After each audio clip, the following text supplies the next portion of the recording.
The ice abyss is the coldest place in the world, and I am sitting in the middle of it in a pair of cut-off trousers with my bare feet in a bucket of warm water. 200 degrees below nothing. That is what the guild maps say about this valley. Cold enough that a man breathes out and hears his own breath hit the ground like broken glass. Monsters freeze solid here. There is a bear the size of a hay wagon standing out past the edge of my grass, where the white starts, one paw lifted, and it has been standing there since before my grandfather was born. And I am eating a coconut. Mira brought it up on the last sled and charged me 9 silver marks for it and says it is the only one north of the pass. It tastes like sweet water and boat wood, and it is the best thing I have ever put in my mouth. Beside me, there is a fire. I say fire. It is a ball of white light the size of my fist, floating a hand above a flat stone, and it has turned the deadliest valley on the map into a beach. The snow is gone for the better half of a mile in every direction. There is grass, green grass growing out of ground frozen for 300 years, and it came up in 4 days. Behind me, somebody is frying onions in a kitchen that did not exist a month ago, and there is washing on a line, and a boy shouting numbers at a man who is arguing with him about them. And lying along the edge of my grass, filling it the way a ship fills a dock, there is a dragon. His name is Vale. Ice Dragon, rank S. 42 feet from nose to tail. The guild has a standing order on him that says do not engage, evacuate the district, wait for the army. Right now, he has his chin flat on the dirt and his tail is thumping the ground like a dog that heard a plate being filled. Master Ray, he says, and his voice goes through my ribs like a cart over a bridge. May I put my front paws in the light? Only the paws. I will not crowd your grass. I tell him to help himself. He slides both front claws into the warm ring and makes a long, low groan, and steam comes off his shoulders in sheets, and he does not move again for a full minute. Behind him, the line starts. 11 frost wolves sitting in a neat row like men waiting at a bank. 2 snow trolls holding a lump of silver ore between them. A rock ape with an armload of blue crystal. Not one of them is here to eat me. They are here because it is warm, because I said the price out loud, and the price is 1 frost core or 1 honest weight of ore for 1 hour in the first ring. I have a bucket of hot water, a coconut, a dragon at my feet, and 43 monsters standing in a queue to hand me money. 1 month ago, the men I worked for shut a door in my face and left me out here to die with 1 match. I am walking into the hollow gate with 160 pounds of empty sacks on my back behind 5 people who have already decided I am not walking out. The hollow gate is a B-rank ice dungeon in the throat of the abyss. Frost wraiths, ice crawlers, 1 warden at the bottom. Good pay for a real team. I am not a real team. My name is Ray Calder, 26 years old, awakened 4 years late, and the crystal that reads a man on his awakening day gave me 1 word: Gatherer, rank F. 2 skills. Sharp eyes, which finds what is worth picking up. Strong back, which lets me carry it. I am a wheelbarrow that talks, and I am somewhere near the bottom of a list 8,000 names long. Only company that would sign me is the Ember Crown, and their commander walks in front of me now. Calder Vosh, Fire Mage, rank A, 34 years old, with a face that has never looked at me longer than it takes to look at a chair. Behind him is Wex the Scout, who speaks to me only to say I smell. Evo the Quartermaster, who counts every mark out loud so I can hear how little of it is mine. Tuller with the shield, who is not cruel, only tired. And Sarah Lon, the healer, 26 years old and quiet, who once put her hand on my burnt arm and closed the burn up in 6 seconds and then never spoke to me again. My share is 1 part in 20. Everybody else takes 4. Evo tells me on every payday that a gatherer who wants a full share is a gatherer who does not understand arithmetic. We go down 2 levels and I work. I skin crawlers and pull cores while the others fight. I'm good at it. I can strip a frost crawler in 90 seconds and get the core out whole, and a whole core sells for 12 marks. By the second hour, I have 31 cores in the sack. That is 341 marks lying against my spine, and my cut of it is 17, and I am doing that arithmetic when Toller steps on a shelf of blue ice on the 3rd level. The shelf is a shell, and the thing inside it stands up, and I hear Toller say a word I have never heard him say in 120 days of work. Follow Warden, rank a monster, 8 feet tall, arms like anchor chains. The guild sheet says 1 warden is a full team job with a healer standing by and 2 days of rest after. Calder burns half his mana in the first 10 seconds, and the warden takes it the way a wall takes rain. Toller goes down on 1 knee. Wex is already backing up the corridor with his hands open, and Calder turns around and looks at me. It is the first time in 4 months he has looked at me properly, and I feel something drop in my stomach before he even opens his mouth. He says, Gatherer, take the blood sack and run east. Count to 300. It follows meat. That is what the sack is for. I look at Sarah.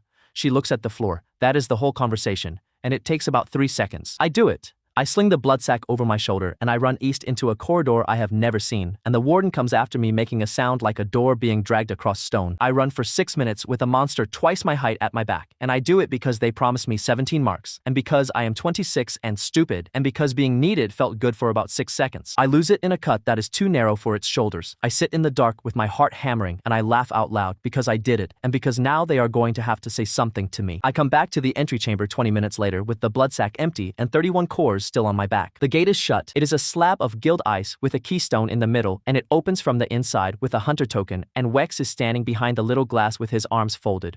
I knock and I say, "Hey, it is me, open up." Wex smiles and does not move. Calder comes to the glass with a cloth pressed to his shoulder, and behind him I can see Ivo counting cores out of a sack that is not mine. He says the run cost the company a warden fight and a healing scroll and 2 days of income, and the loss has to sit somewhere, and it is sitting on me. I say the cores are in my bag. Take them, take all of them, take my share for the year, just open the door. He says he has already logged me as lost. There is a form for it. A gatherer who dies in a B-rank dungeon is not even an inquiry, it is one line in a book, and the company collects a small payment for the loss of an asset. I hear Sarah say his name once. Just his name, nothing after it. Calder does not turn around. Then he says the thing that is going to sit in my chest for 3 days. He says, "The abyss is a good place for a gatherer, Ray. Look at all that snow. Plenty to gather." The hatch at the bottom of the gate slides open. A hand comes through, drops something on the ice in front of my boots, and the hatch shuts again. One wooden match, kitchen match, redhead, pine stick, the kind you buy 300 of for a mark. Calder says, "Try not to freeze, garbage. Build yourself a fire."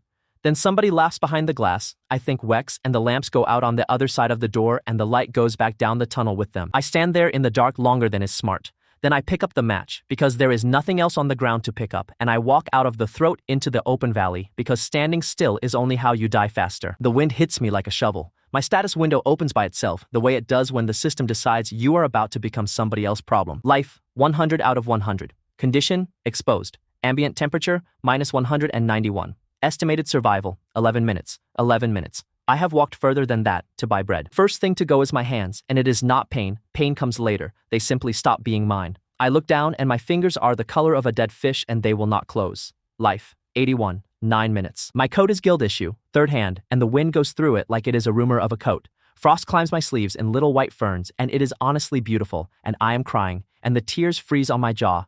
Life, 60.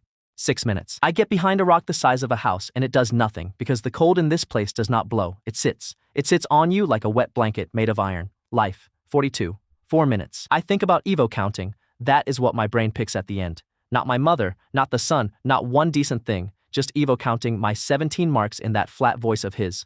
Life, 26. 2 minutes. I sit down because my legs stop asking permission. And when I put my hand in my pocket to warm it, there is one thing in there. One stupid thing. And I take it out and hold it up in front of my face.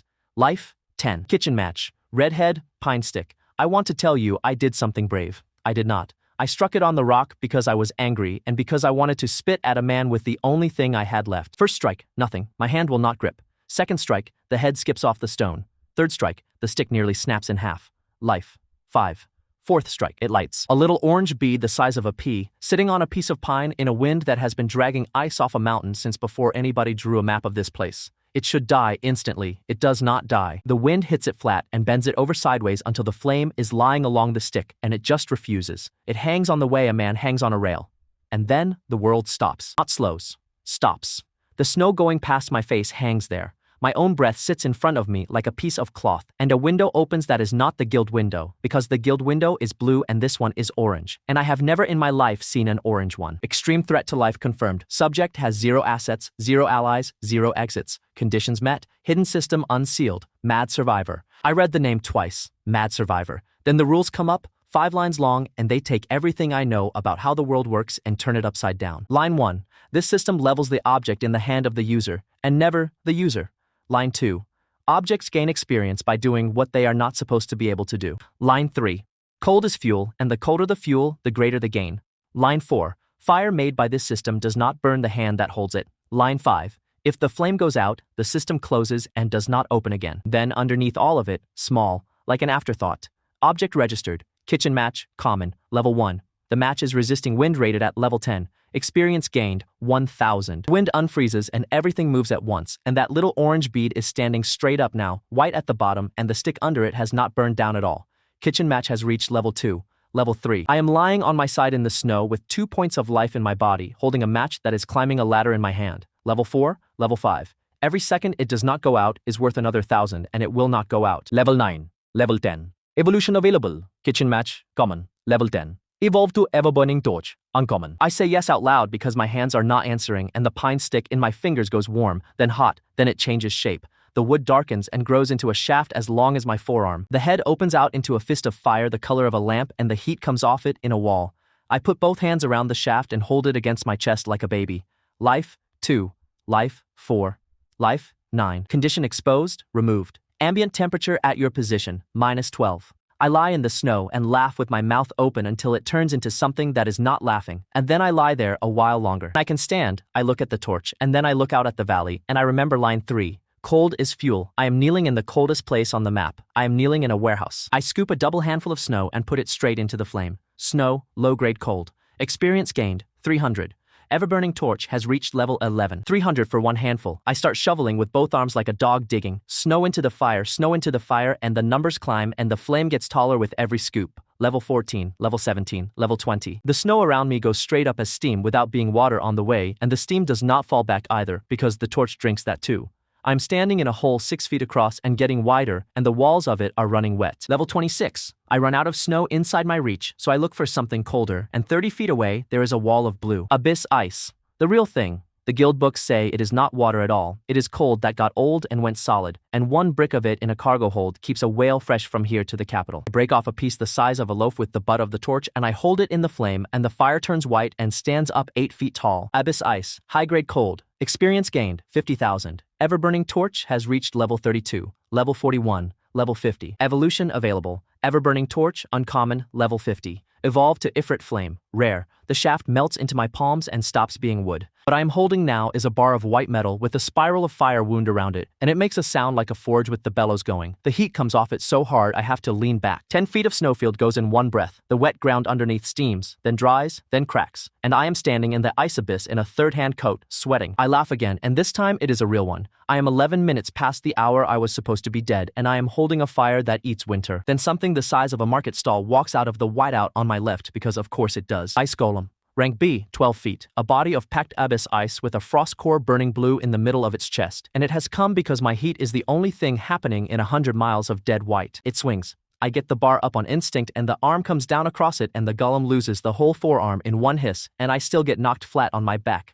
Life 31. I roll. The second arm comes down where my head was and breaks the rock open. I am not a fighter. I have never won a fight in my life. I have skinned 1,000 things that other people killed. But I know exactly where a core sits, because I have cut them out of frozen bodies for 4 years, and this one is glowing through its own chest like a lamp behind a bedsheet. Get up under the swing, inside its reach, and I drive the Ifrit flame into the middle of that light and I hold on with both hands. The golem does not shatter. It drinks. All 12 feet of it goes soft and then goes into the fire the way a lump of butter goes into a hot pan, and the last thing left is the core. Frost core, rank B, concentrated cold. Experience gained, 240,000. Ifrit flame has reached level 300, level 500, level 760, level 998, level 999. Maximum level reached. No further evolution exists in the item ladder. Bar goes quiet in my hand. Everything goes quiet. The fire pulls in on itself, tighter and tighter, until it is a ball of white sitting on top of the metal, and then the metal itself starts coming apart into light. Fusion condition met. Object exceeds all recorded grades. Reclassifying.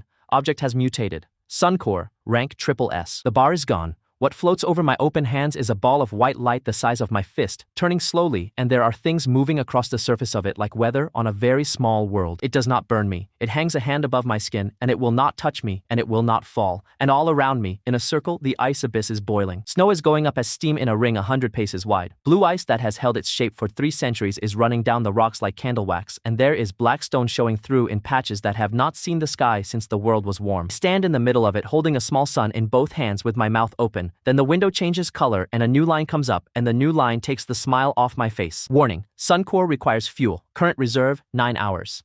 Warning. If cold fuel is not supplied, the core will draw heat from the nearest living source. I read the second line 3 times and then I look down at my own hands, and the answer is standing right there in front of me in the snow, and it is not complicated. The nearest living source is me. I test it, because I have to know. I sit down on the warm rock and I hold still and I watch the window and I count. Life, 100. 2 minutes later, 99. 2 minutes after that, 98. The little sun over my hands turns quietly and takes me 1 point at a time, and it is polite about it, and that is somehow worse. So I get up and I feed it. I break a chunk off the blue wall and hold it up to the light, and the core opens a mouth I cannot see and pulls the whole piece in. Fuel accepted. Abyss ice, high grade. Reserve extended, 4 hours. And my life stops going down. 4 hours for a piece the size of a loaf. That is the arithmetic of my new life, and I do it standing there with my arms shaking. 6 loaves a day, every day, forever, or the thing in my hand starts eating me. I am a gatherer. 4 years of being the man who carries, 4 years of Evo telling me that a strong back is not a talent. Now the whole world is one long shift and the wage is being alive. So I work. I find a hand axe 40 paces from where the golem died, sticking out of the ice at an angle. It takes an hour to chop it free, and when it comes loose, it comes with an arm attached. There is a man in the ice under me.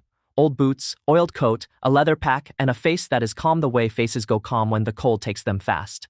He has been down there a long time. His pack is stiff as a board. So I do the thing I do. I gather his axe, his knife, his flint case, a bundle of canvas, and 42 silver marks in a purse frozen shut. I say sorry out loud like a fool, and then I go back to work. By the third hour, I have a rhythm. Walk out 30 paces to the blue wall. Chop, load, carry, feed. 6 trips fills the reserve to 19 hours. 9 trips and it says 28. The 5th hour, the ring of bare ground around me is 90 paces wide, and it is not snow at the edge anymore. It is mud, and the mud is warm, and it smells like a field after rain. The core grows as it eats. That is the second thing I learn. Reserve is time and time is size, and every hour I bank pushes the warm ring out another pace or two. Then the light goes down behind the ridge, and the temperature outside my circle drops to -211, and I hear the wolves. 9 of them come out of the dark, low and gray-blue with frost in their coats, and they spread around the edge of my warm ground, the way wolves do when they are working out how to open a thing. Frost wolves, rank C. A pack of 9 takes a 4-man team and usually keeps 2 of them. I have a hand axe, a dead man coat, and a ball of light I cannot throw. I stand up and hold the core out in front of me and say a lot of stupid things very loudly, and not one of them cares. Then the alpha walks in. He puts one paw on the warm mud and stops and looks down at his own foot. Then he lies down. He lies down in my mud with his chin between his paws and shuts his eyes. The rest come in behind him, 9 frost wolves arranging themselves around the edge of the light like dogs around a stove, and one of them rolls onto his back with all 4 legs in the air. I sit down very slowly on my rock in the middle of a wolf pack, and I do not sleep at all that night. Not out of fear, in the end. I stay awake because I am doing arithmetic. These wolves have lived in -200 their whole lives. Every animal down here has. Not one of them has ever been warm, and I am the only warm thing that has happened in this valley in 3 centuries. In the morning, the alpha gets up, walks out into the white, and comes back an hour later dragging a dead ice crawler by the neck. He drops it at the edge of my ground, backs off 2 steps, and looks at me. I know what he is asking, and I have never been so glad to be a man who knows the price of things. A crawler carries a frost core the size of an apple. I have cut 400 of them out. I cut this one out with the dead man knife and hold it up to the light, and the core takes it. Frost core, rank C, reserve extended, 11 hours. 11 hours for 1 dead crawler. So I say it out loud, to a wolf, in an empty valley, feeling ridiculous. 1 core buys 1 hour on the warm ground. Bring me cold and you can stay in it. He does not understand a word. He understands that he brought a thing, and then nobody stopped him lying down. By that afternoon, there are 2 crawler carcasses at the edge of my ground and 4 wolves asleep in the mud. By the second morning, there are 6 carcasses, 11 wolves, and something new sitting at the edge with its arms around its knees. Snow troll. Rank B, 10 feet tall, and it has brought a rock. It puts the rock down and backs away. The rock is a lump of raw silver the size of a dog, worth 600 marks in any town in the north and completely useless to me as fuel. I take it anyway. I take it because I look at that troll sitting patiently in the snow, and I understand that a queue has started, and a queue is a thing you can price. Pace the ground out that afternoon with the axe handle. The warm circle is 140 paces across, and it is not all the same. In the middle, next to the core, it is a summer day. Halfway out, it is a cool spring. At the edge, it is a hard autumn night, which down here counts as paradise. So I mark it. 3 rings, scratched into the mud with the axe, and a price on each one. First ring, closest in, 1 good core for 1 hour. Second ring, 1 core buys 3 hours. Third ring, the outside, 1 core buys the whole night, and if you have nothing at all, you may sit in the third ring anyway, because I have been the man with nothing. I say all of that out loud to 11 wolves and a troll. Nobody signs anything. But the next night, the troll sits in the second ring instead of the first, and it has brought 2 crawler cores, and it does not sit down until both of them are on my rock. Something in the world went click, and I felt it, and I was still not ready for what walked in on the 4th night. The wolves feel him first. All 11 get up at once and go flat, ears down, bellies in the mud, and the troll makes a sound I did not think a troll could make. Then the wind stops. Snow in the air falls straight down because something enormous has put itself between me and the whole northern ridge, and it is walking into my light. He is white going blue at the joints, with a head like a boat and horns that sweep back over his shoulders, and every step he takes lands with a weight I feel through the stone under my feet. Vale. I know the name because 3 monsters in the northern district have names on the guild board, and he is the top one. Ice Dragon, rank S. Standing order, do not engage, evacuate the district, wait for the army. He comes to the edge of my circle and looks down at me, and I look up into a mouth that could take a horse cart, and he speaks, and the sound of it moves the water in the mud. You are melting my valley, he says. I would like to report that I said something clever. What I said was a noise. He lowers his head until one eye is level with mine, and the eye is the size of a dinner plate and the color of deep ice. 300 years, he says. This place has been mine, and it has been quiet, and now there is a hot star in the middle of it. The ground is running with water, and my crawlers are being carried off by wolves who have gone soft. He pulls his head back and his chest swells, and every instinct 4 years of guild work beat into me screams the same word. Breath. Rank S. No cover within 100 paces and no chance at all of outrunning it. So I do the only thing a man holding a small son can do. I put the core out in front of me, turn my face away, and make my body as small as I can behind it. He breathes. What comes out of him is a column of white the width of a house. The thing the guild sheet calls absolute cold, and it hits the core dead center. The whole valley goes dark for a second because the core swallows the light along with everything else. I feel the pressure of it through my arms the way you feel a river when you are standing chest deep in it. Then it stops, and I am still there, and the window in front of my face is going mad. Fuel accepted. Absolute cold. S grade. Direct application. Reserve extended. 940 hours. Effective radius increased. Current warm zone, 1,100 paces. The circle blows outward like a ring on water. Snow goes up as steam in a wall that runs away from me in every direction and does not stop until it is a quarter of a mile out, and the roar of it takes 10 seconds to fade. I am standing on bare black rock in a coat that has started to smoke. Vale is standing where he was with his mouth still open, looking at the place where his breath went. 940 hours. He has just handed me 39 days of life with one exhale. He does it again, not out of rage. I watch his face while he does it, and it is pure confusion, the way a man pulls a door twice when the door is locked. The second breath is bigger than the first. Fuel accepted. Reserve extended. 1,300 hours. Effective radius, 1,900 paces. Now there is grass. Real grass. Coming up through the mud in green threads while I stand there. Seed that has been waiting under 300 years of ice for somebody to take the lid off. Vale looks at the grass. Then at me. Then he sits down on his back legs like a dog, which is a thing I would pay money to watch again, and he says in a voice gone very quiet, "What are you?" I tell him the truth. I say, I am a gatherer, rank F.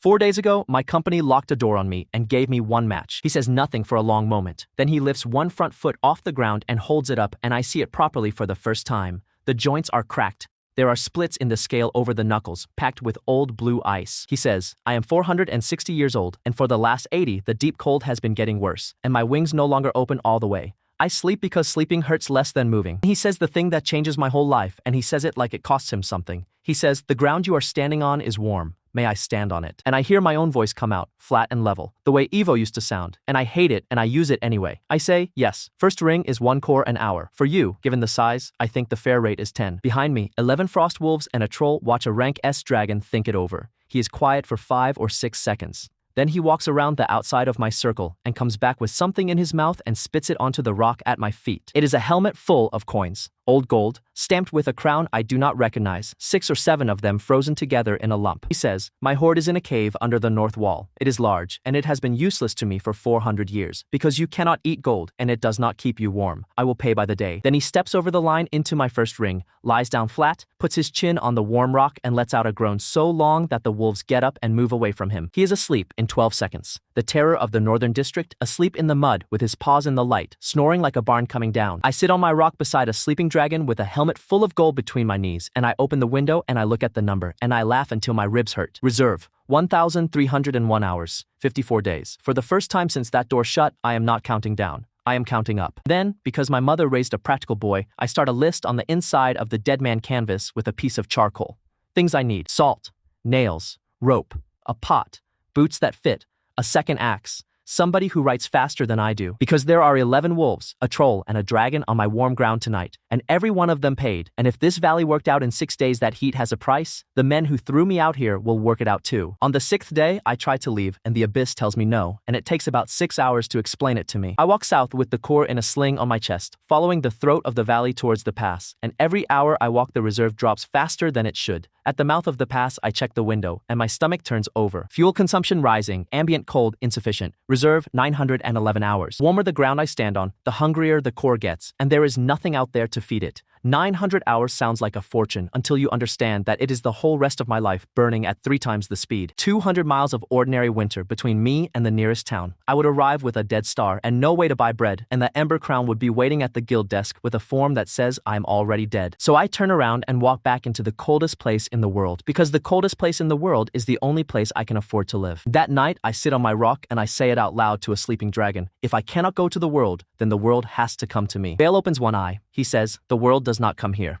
That is the entire point of here. I tell him the world comes wherever the money is. He thinks about that for a while, and then he says the smartest sentence anybody says to me in my whole first month. He says, then stop calling it a fire and start calling it a road stop. Then he puts his chin down and goes back to sleep, having solved my life in 13 words. Day 7, I put the first building up. It is 8 feet by 12, made of abyss ice blocks cut with the axe, and the blocks do not melt, because ice this old only goes when something eats it. I roof it with the dead man canvas and a lattice of frozen crawler ribs. It is the ugliest structure ever built by human hands, and I sleep in it, and it is mine. Day 8, the alpha brings me 14 cores in one morning, and I understand that the wolves are hunting for me now. Not with me. For me.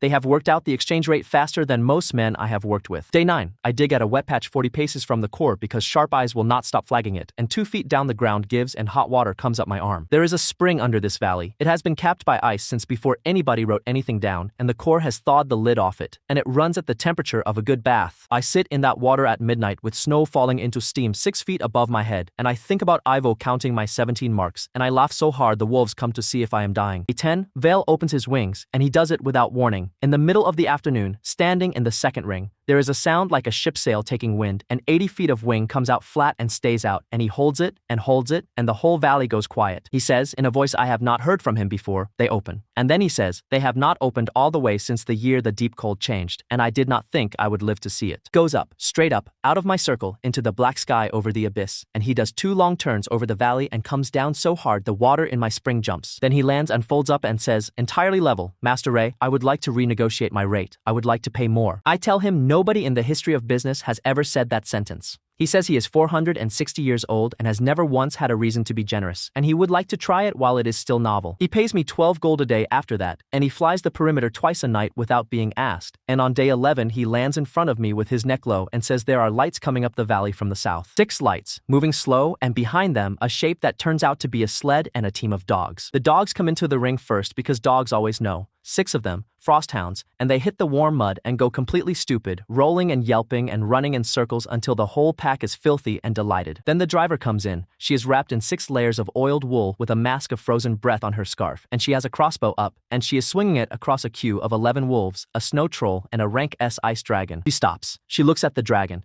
She looks at me. I am standing there in a pair of trousers I cut off at the knee with a wooden bowl of hot spring water in one hand. She says, very slowly, that she was told there was a dungeon breach up here. I say, no. It is a road stop, and the bathhouse opens at noon. Her name is Mira Volk, 31 years old, freight runner out of Coldmouth, the last human town on this side of the pass, and she has driven the northern supply track for 9 years, which is 8.5 years longer than most people manage. She does not lower the crossbow for a full minute. She lowers it when a frost wolf walks past her leg, ignores her completely, and drops a core on my rock. She says, did that wolf just pay you? I tell her the rate. First ring 1 core an hour, second ring 3, third ring the whole night. She stares at me, and then she starts to laugh, and the laugh turns into coughing because her lungs are full of ice. I walk her to the spring and put her hands in it, and she cries a little, which she denies later. Here's what Coldmouth is. 400 people, a mine, a guild post, a chapel, and a graveyard that is bigger than the town because you cannot dig in that ground, so they stack the dead in a shed until spring, and spring is 6 weeks long. Here is what the road is. 210 miles from Coldmouth to the Hollow Gate, 4 days by sled, and no shelter on it at all.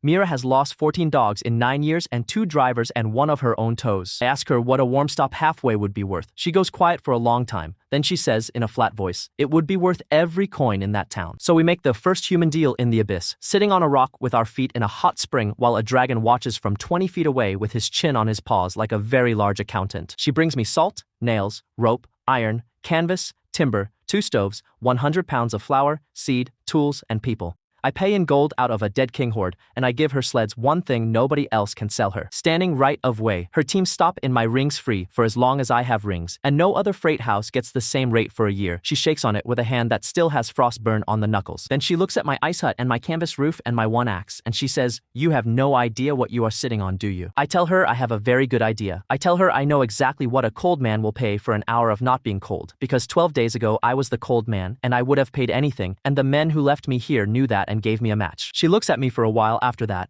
Then she says, right, and starts unloading her sled. She comes back 6 days later with 3 sleds, 7 men, a load of timber, and 2 children she did not tell me she was bringing. Elle is 11, Nen is 9, brother and sister, and their parents went through the ice on the ore run in the autumn. Coldmouth has a poorhouse for children like that. The poorhouse burns 12 sticks of wood a day for 30 people, and Mira says the word poorhouse the way you would say the word drain. She says, they will not last the winter down there, and up here you have more heat than the capital and nobody who can count. I look at the two of them standing in my warm mud and coast that used to belong to grown men. Nen has already found the spring. Pell is standing in front of a rank S dragon at a distance of 6 feet with his fists up, protecting his sister, and Vale has gone completely still because he does not want to frighten the child and does not know how to be small. Say, can you count? Pell says he can count to 1,000 and do sums with carrying. I say, then you are hired, and I hand him the charcoal and the canvas, and that is how the ledger starts. Within a week, those two run the whole floor. They cut slate chips into tokens, 3 shapes for 3 rings, and they hand them out and take them back, and they write every single transaction down in a hand that gets neater every day. Nen invents the Q rope on the 4th day because a troll cut in front of a wolf, and there was nearly a fight, and she gets a line of monsters to stand behind a piece of cord because she says so, and they do it. I have seen guildmasters with 20 years of rank on them who could not get 6 grown men to stand behind a piece of cord. By day 25, the 9th ring, which is what Mira starts calling the place because it is the 9th stop on her route, has 14 buildings.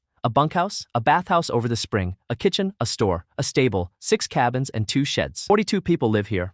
19 of them came up from Coldmouth on the 2nd convoy, and every one of them arrived with the same look, which is the look of a person who has been cold since childhood walking into a room that is warm. We have 340 paying customers on the book, and only 60 of them are human. The rest have fur. The money is honestly obscene. Wolves and trolls and crawler nests bring cores, and cores are fuel to me and 12 marks each in Coldmouth. And Mira hauls the surplus south and sells them, and we split it. And in 1 month, I take in more than the Ember Crown cleared in a year. I bank it. Every coin in a strongbox in the ice house, because I have a rule now, and the rule is simple. The core needs cold, the town needs the core, and the day something goes wrong, I will need to buy my way out of it in 1 payment. And on day 29, something goes wrong in a way I did not plan for, and it comes up out of the melt. The warm zone is a mile across now. It grows every time Vale feeds it, and where it grows, the ice goes down, and things that the ice has been holding for 300 years come up into the air. Nen finds the first one. She comes running to the kitchen with a lump of stone in both arms and puts it on the table, and it is a milestone. Carved, dressed by a mason, numbers cut into it in a script I have never seen. 2 days later, a plow team turns up a wagon wheel 8 feet down, and then a stretch of paved road, laid stone, running northeast under 100 feet of snow that used to be a glacier. There is a road under the ice abyss, a real one, wide enough for 2 carts to pass, with drainage cut along the sides. Mira stands on it, with her hands on her head.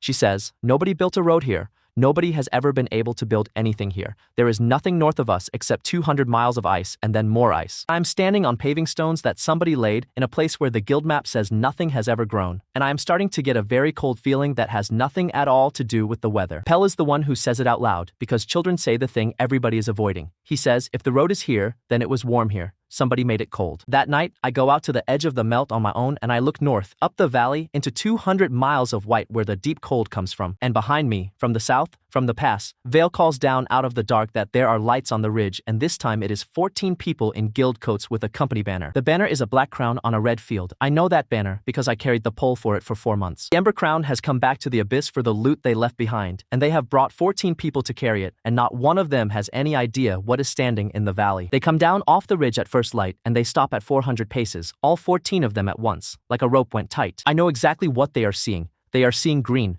They came back into a valley that has been white since the first map of it was drawn, and there is a mile of black rock and grass in the middle of it with smoke coming off 14 chimneys. There is a bathhouse with steam over the roof. There is a bunkhouse with a line of washing outside, frozen stiff at the far end and dripping at the near end.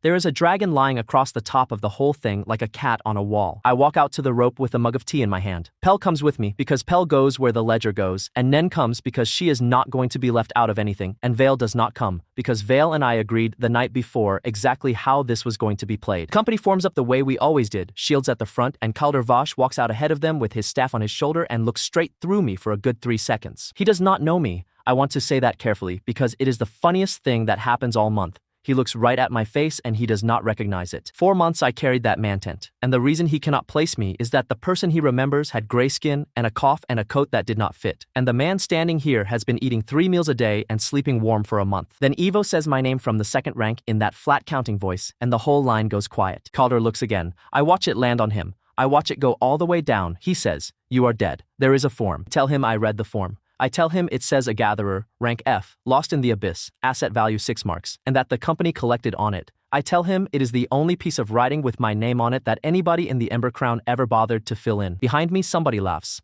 It is one of Mira drivers. Then it is 3 of them. Calder recovers fast. He always did. It is the one thing about him I would have called impressive.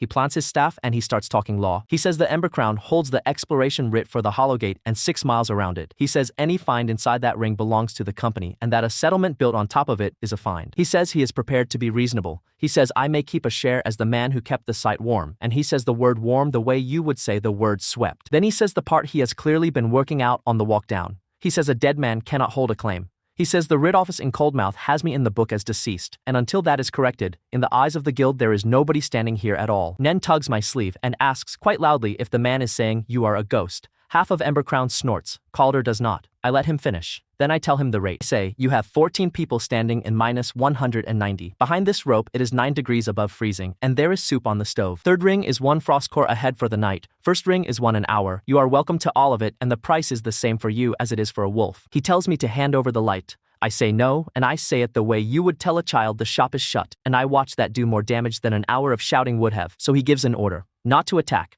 Calder is not stupid and there is a dragon on the roof. He orders them to walk in and pull the rope down. 14 guild fighters against a cord held up by 2 children, and he says it in the voice of a man who has never been told no by anybody who could not afford lawyers. Taller does not move. I see it happen. The big shield man at the front of the line, 38 years old, 12 years in the company, and he stands there with his hands at his sides and does not take the step. Calder says his name. Toller says quietly that he has been out here since sundown yesterday, that his feet stopped hurting 3 hours ago, which is the bad sign, and that there is a bathhouse 40 feet away. Then he unbuckles his shield, drops it in the snow, walks past the rope, puts 1 core in Pell hand out of his own belt pouch, and sits down in the 3rd ring with his boots off.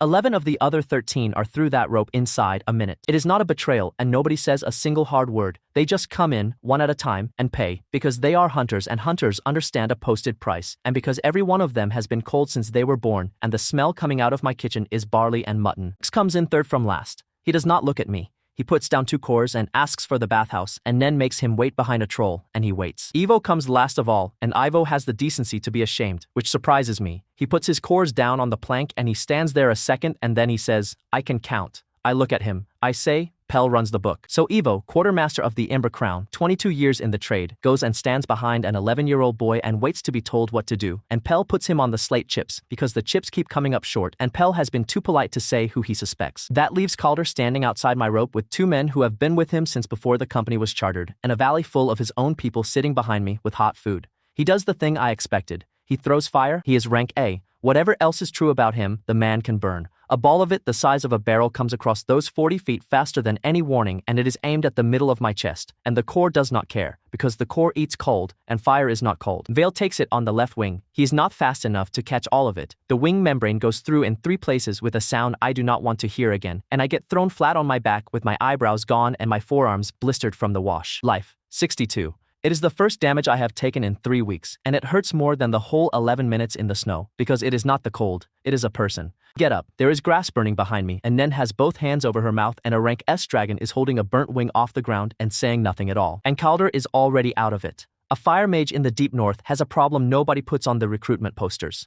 Mana comes back slowly in the cold, and he has thrown his big one, and he stands there with his hand out and nothing in it. Vale asks me, very quietly, whether he may eat this man. He does not say it as a threat. He says it the way you would ask to be excused from a table. I say no. I walk over to where Calder is standing with 2 men who have started backing away from him, and I put my hand in my pocket, and I take out a small pine stick with a red head, because I have carried one in my pocket every day since the 9th day, and I have never once told anybody why. Hold it out to him. I say, take it. He does not move, so I put it in his hand and close his fingers on it. I say, the abyss is a good place for a fire mage, Calder. Look at all that snow. Build yourself a fire. Nobody laughs. Nothing in my life has ever been that quiet. 60 people are watching, and not one of them makes a sound. Then I say the other half, because I am not him, and because I have been turning this over since the 9th day. I say, the rope is behind me, and it is open all night. 3rd ring is 1 core. You have your 2 men, and between the 3 of you, there are 3 cores in your belts, because I watched Ivo issue them. I say, that is 3 nights.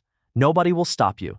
Nobody will say a word to you. You can pay like everybody else pays, and you can sleep in my 3rd ring. And in the morning, you can walk south with the convoy. And he stands there holding a match with his jaw working, and he looks past me at 11 of his own company sitting in the steam with bowls in their hands, and he chooses the other thing. He says he will bring back people who will burn this whole valley flat. Then he turns around and walks northeast, which is the wrong way, and his 2 men follow him because they do not know the country. Mira comes up beside me and watches them go and says, he will die out there. I say, no. He is rank A, he has a fire staff and a full pack and 6 days of tinned meat, and there is a mine shelter at the 11th milestone. He will be in Coldmouth inside a week and he will be talking to somebody bigger than himself by the day after that. She looks at me. She says, then why give him the match? And I tell her the truth, which is that I have been thinking about that match for a month and that I wanted to know whether I would do it, and now I know I would, and the wanting is out of me, and I feel nothing at all. I go and look at the wing of Vale and I feel plenty. There are things a man can stay calm about, and that is not one of them. There are 3 holes in it, the biggest a foot across, and the edges are cooked, and he keeps trying to fold it and it will not fold. 460 years old, 80 of them in pain, 10 days of being able to fly, and a man burnt a hole in it because I would not hand over a lamp. I sit down on the rock next to his head and I say I am sorry, and I mean it the way I have not meant anything in years. He says, Master Ray, do not be foolish. I have been struck by a rank a mage on your ground, and it cost me a wing, and it cost him his entire company. He says that in his youth he would have called that a good trade and boasted about it for a century. Then he says quietly that it does hurt though, and that is when Sarah Lawn walks up. She has not said one word since the ridge. She stands there in a healer coat with her hood down and her hands shaking, and she looks at me and not at the dragon. She says I can close that. It will take 5 days and it will empty me, and I will need someone to feed me because a wing that size is 20 times anything I have ever worked on. I ask her why she would, and she does not give me a speech. She says, at the gate I said your name once, and then I looked at the floor for 4 months. She says, I have been a healer for 8 years, and the whole of my job is that I am supposed to be the one who does not look at the floor. She says, I am not asking to be forgiven. I am asking for a bed and 5 days of soup, and after that you can decide whether I stay. I look at Vale. Vale looks at her the way a mountain looks at weather. He says, girl, I have eaten 3 healers. She says, then I will be the 4th if I get it wrong, and she puts her bag down and rolls her sleeves up. She works on that wing for 5 days and 3 nights. On the 2nd night she falls asleep standing, and Pell catches her and Nen makes her drink broth in the morning and calls her Miss Lawn in a voice that would strip paint. On the 5th morning, Vale opens the wing to full stretch over the whole east side of the valley, and it holds, and it is whole, and he stands there like that in the sunrise for a long time without saying anything. Sarah stays. Her infirmary is the 12th building we put up, and it is full inside a fortnight because the north is full of people who have been walking around on frozen feet for years, thinking that is just what feet are. And 6 days after Calder walks out of my valley with a match in his fist, a sled comes up the south road that belongs to no freight house in the north. It is black, drawn by 6 white hounds that do not steam, and there is a woman standing on the runners in white fur with a brass case chained to her wrist. She does not come to the rope. She stops the team at 300 paces on the ice outside my warm ground, and she waits there for 7 minutes in the killing cold, as if it is a lobby. And when I finally walk out to her, she smiles at me and says, Good morning, Mr. Calder. My name is Sable Crane, and I am here about the temperature. She is about 45, small, with gray hair cut level at the jaw, and she is standing on an ice field at -190 in a coat that would not keep a man alive for an hour. She is not shivering. Her hounds are not steaming. There is frost on the outside of her sleeve in a neat band, and it is not melting, and I have been in this valley long enough now to know what that means. She is carrying cold on her, deliberately, the way a man carries a sword.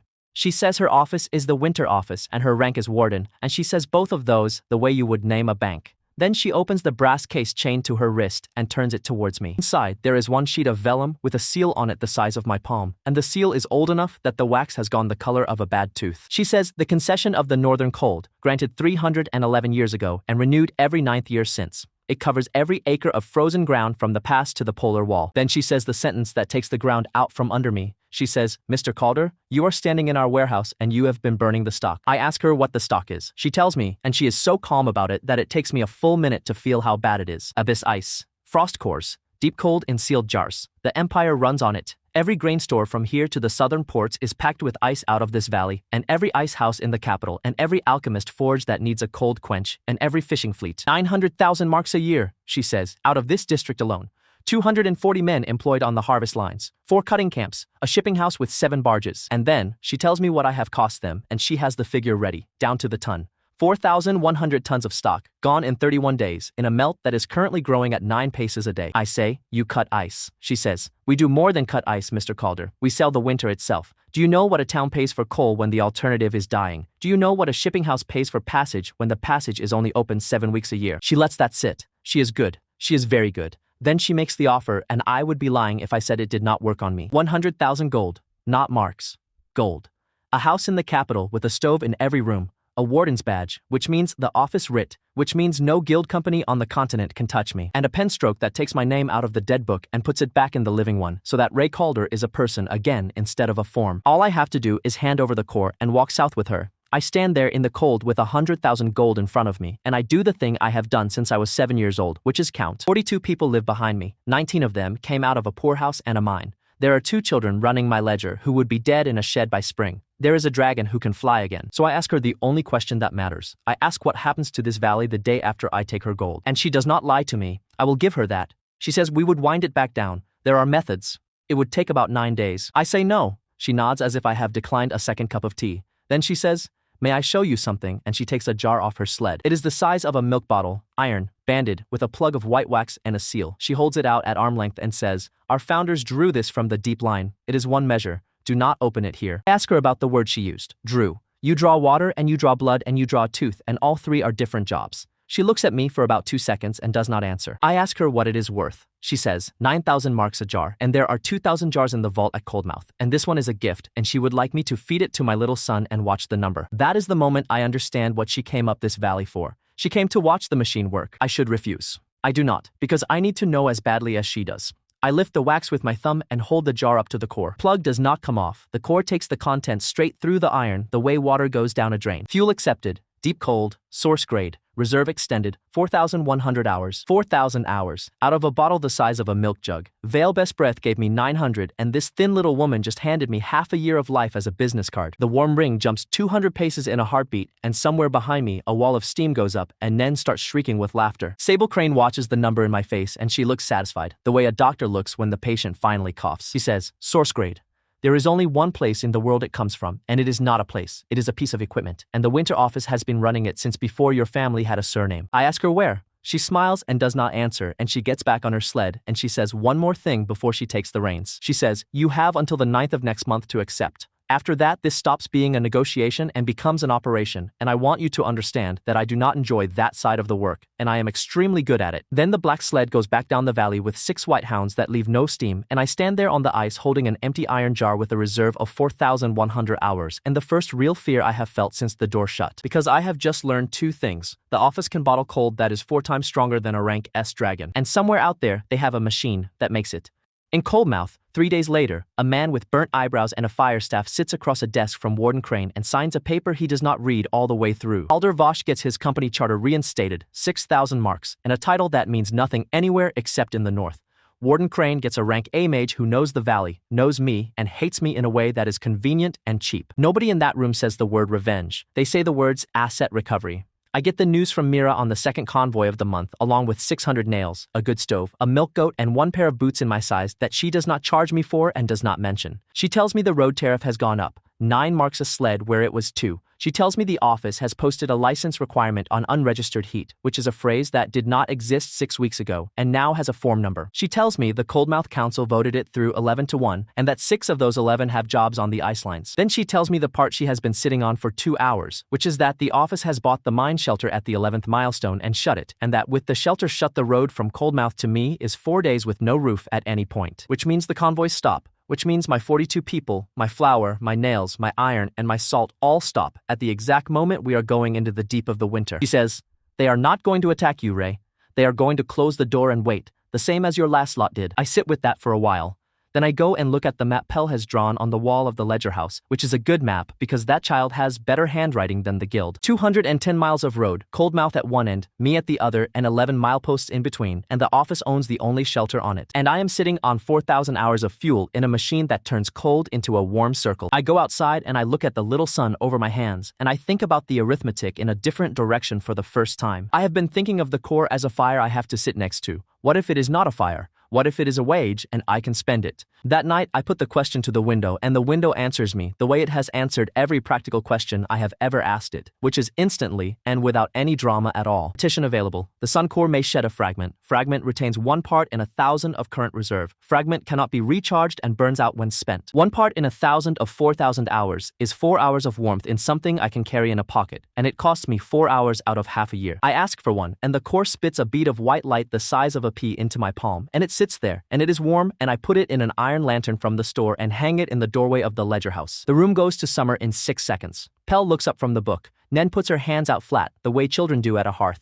Mira comes in, stands in the door, looks at the lantern, looks at me, and says a word that would get her thrown out of a chapel. Because we have both worked it out at the same time. A 4-hour lantern gets a sled team through the worst stretch of the northern road. 9 of them chained end to end at the milepost gets a convoy from Coldmouth to here without ever once being cold. And 100 of them, sold at a price that undercuts a cart of coal, takes the fuel trade in the entire north away from the winter office and puts it in a shed behind my kitchen. Mira says, they will kill you for this. I tell her that they were always going to do that. The only question on the table is whether they have to do it while every town in the north is watching their own street lamps burn on my light. She is quiet. Then she says, how many can you make? I do the arithmetic out loud. 4,000 hours in the bank, and Vale is bringing me a mouthful of the deep valley every night, and 11 wolves and 40 monsters are bringing cores in every morning, and the whole abyss is a warehouse of the one thing that feeds it. I say, as many as the winter can pay for. And Mira Volk, who has driven the northern road for 9 years and buried 2 drivers and 14 dogs on it, sits down on my kitchen bench and puts both hands over her face and laughs until she has to wipe her eyes. We start the next morning. Sarah runs the burn ward for the men who get careless with the beads. Toller builds the racks.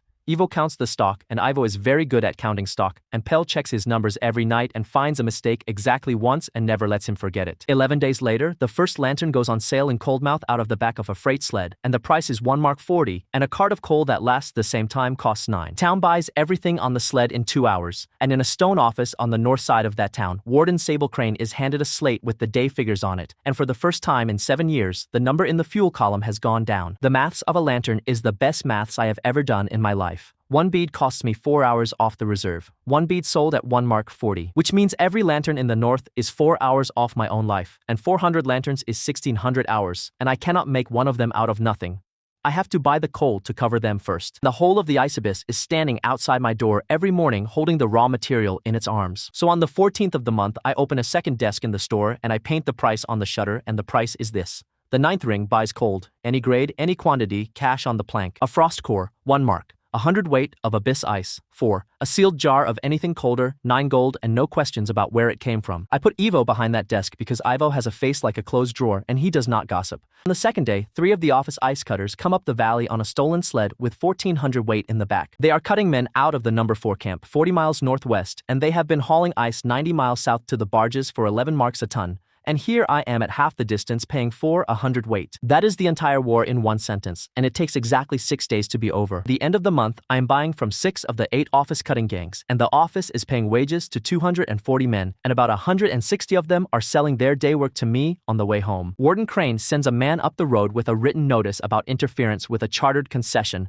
I read it standing in the doorway of the ledger house. Then I hire him. His name is Baskin, he is 61, he has done 29 years in office writs, and I offer him double his salary to sit in my store and tell me every single thing the office is legally allowed to do to me. He asks for a bed with a stove in it. I give him a cabin with a bead lantern in the window, and he sits down and starts talking and does not stop for 3 hours, and at the end of it, I know more about my enemy than my enemy would like. Here is the shape of it, in his words. The office does not own the cold. The office owns a license to harvest it, granted on the condition that the cold is maintained. Maintained, that is the word in the writ. The concession is void the day the concession holder fails to keep the district frozen because the empire did not grant a right to sell ice. It granted a duty to keep the northern road impassable. I ask him why an empire would want a road kept shut. And Baskin, 61 years old, 29 years a clerk, looks at the floor and says that is the one question he has never been given an answer to in his whole career. We put a pin in that. It goes in my chest and it stays there. Meanwhile, the lanterns go out into the world, and the world does what the world does with a cheap warm thing, which is take it and never give it back. 12 days. 406 lanterns sold in Coldmouth, which is 4 for every house in the town, and men are buying spares for the shed and the privy and the road. On the 19th day, the mine foreman comes up my road himself. His name is Ganner, he is 60, and he has been taking men down the deep gallery for 31 years with a lamp that goes out if you breathe on it wrong. He buys 60 lanterns and he pays cash, and then he stands in my store not leaving, turning his hat over, and finally he says that last winter he carried 4 men up that shaft with their hands gone black. He says, "This winter I will carry none."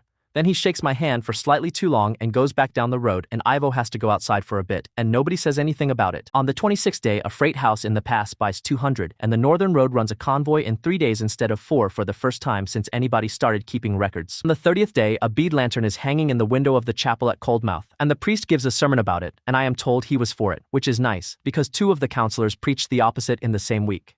And then, the office stops being clever. The first assessor party comes through Coldmouth on the 9th with a writ and a wagon, and they confiscate 340 lanterns out of houses. They pay compensation, 1 mark apiece, which is under the price, and they do it politely, and they take them. They take the one out of the chapel window. That is the mistake. I am fairly sure the man who did it thought he was being even-handed. 400 people live in Coldmouth. 906 turn up at the council house that night because the mine came up early and the freight houses came in off the road, and they stand in the square in -60 with no lanterns. The council votes 10-2 to uphold the writ. Then the town votes with its feet, which is a thing councils forget can happen. 19 families put their goods on sleds and come north. 19 families in the first week, 41 in the second. They arrive with children on the sleds and grandmothers wrapped in 3 blankets, and they come over the last rise and they see 1.5 miles of green ground with steam over the bathhouse, and half of them sit down in the road. There are 240 people by the end of that month, then 340, then 509. I stopped being a man with a fire. I have a housing problem, a water problem, a latrine problem, and a school problem, and I solve them in that order, with Mira shouting at me about the school the whole time until I give in and give her the second bunkhouse for it. Nen sits in the front row of that school for exactly 6 days before Sarah catches her running the ledger under the desk and hands her back to me on the grounds that she is unteachable and already employed. And every night I go out to the edge and I look at the number, and the number is the only thing that scares me. Reserve. 3,200 hours and dropping. 500 people means 14 cookfires and 3 bathhouses and a school and an infirmary, and the warm ring has to cover all of it. They're eating 400 hours a day and bringing in 340. I am rich. I am famous in 6 towns, and I am 7 weeks from the fire going out. I do not tell anybody except Mira, and I tell her at midnight on the kitchen bench with the ledger open between us, and she looks at the column for a long time. Then she says, "So we go and get more." She says it exactly like that. Not you. We. It is the first time in my life anybody has used that word at me about something difficult, and I have to look at the table for a second. She puts her hand flat on the ledger next to mine, not on it, next to it, and she leaves it there while she talks about sled loads and dog teams and how many days of food 8 men need in the deep valley. North is where the cold gets thicker. Everybody in the abyss knows it, and no one has been more than 40 miles up that valley and come back to talk about it. Vale has.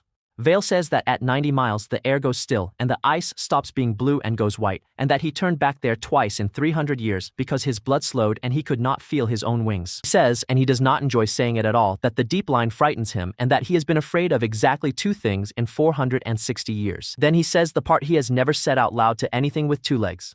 The cold up there does not pour steady. It comes in a slow beat, out and rest, always the same length, and when he hung over that valley, the mountain under him seemed to be doing it. I tell him mountains do not do that. He looks at me for a while and says, no, they do not. I ask him what the deep line is. He says it is what the old dragons call the place the cold comes out of, and that when he was young, the cold came out of it slowly, and for the last 80 years it has been coming out fast. 80 years.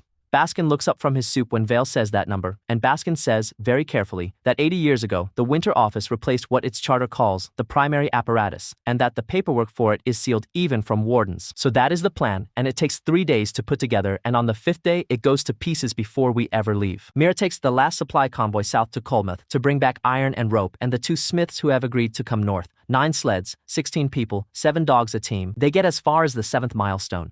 I'm in the store when Vale comes over the ridge so low that the roof of the bathhouse loses its chimney, and he does not land. He hangs there beating the air and shouts one word down at me. Fire. He carries me. I have never been carried by a dragon before, and I do not recommend it. 11 minutes at a height where the air hurts, and then I see the 7th milestone from above and I see the sleds. 2 of them are burning.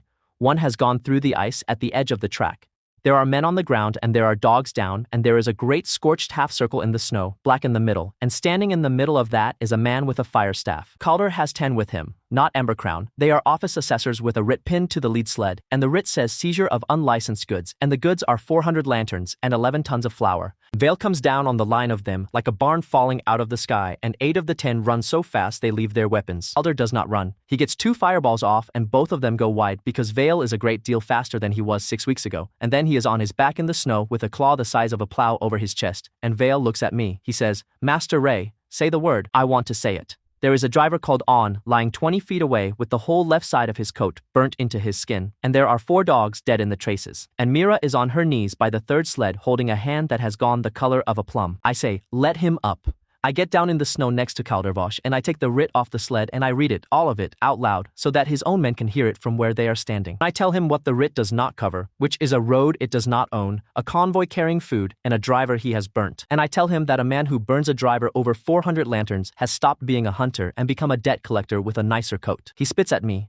It freezes before it lands. We take the wounded home. Sarah works for 14 hours straight and saves the hand and most of onside, and she comes out of the infirmary at dawn gray to the lips and eats 3 bowls of porridge without a word to anybody. Mira sits on the kitchen bench with her arm in a sling and her jaw set and says, "We lost 11 tons of flour and 4 dogs, and I am not going to pretend the dogs are the small part, because they are not." Then she says, "We go north anyway. We go north tomorrow, because if that fire goes out, this whole valley is a graveyard with a school in it." And I look at the woman who has driven my road since the day she found me in a pair of cut-off trousers, sitting in my kitchen with a burnt hand, telling me to go and get more, and something in my chest turns over hard enough that I have to go outside. I stand in the dark with a small sun over my hands and 500 people asleep behind me in a valley that was a killing ground 7 weeks ago. 2,200 hours of fuel left, and 90 miles north, where the air goes still and the ice goes white, something the winter office calls the primary apparatus has been pouring winter into my world for 300 years, and nobody alive has ever seen it. The night before we leave, the town has a supper for us, because 500 people cannot let 9 of us walk north without making a fuss about it. They roast 2 crawler haunches and a pig that came up on the last convoy and cost more than the sled it rode on.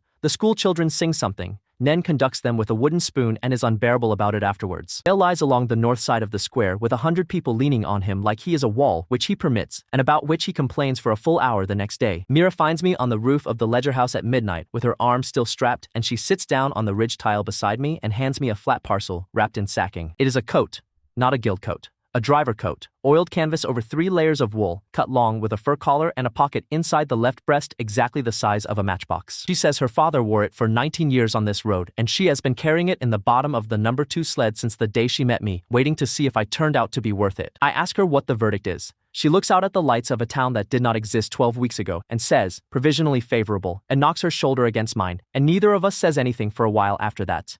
Then the bathhouse goes blue. There is no sound. That is the thing my body cannot get past afterwards, that a thing that bad happened in total silence.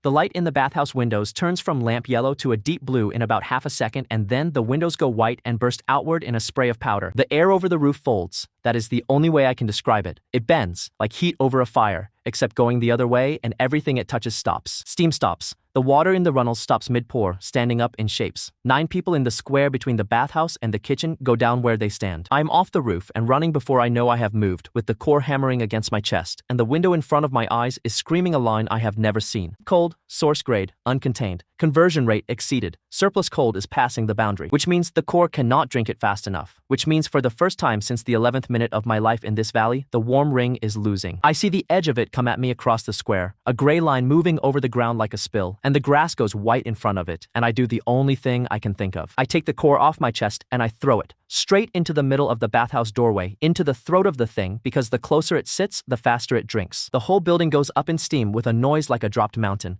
The blast knocks 15 people flat and takes the roof off the store and blows every shutter in the square open at once. And then it is over, and the square is full of hot fog, and there are people lying in it not moving. Harn the Smith is one of them.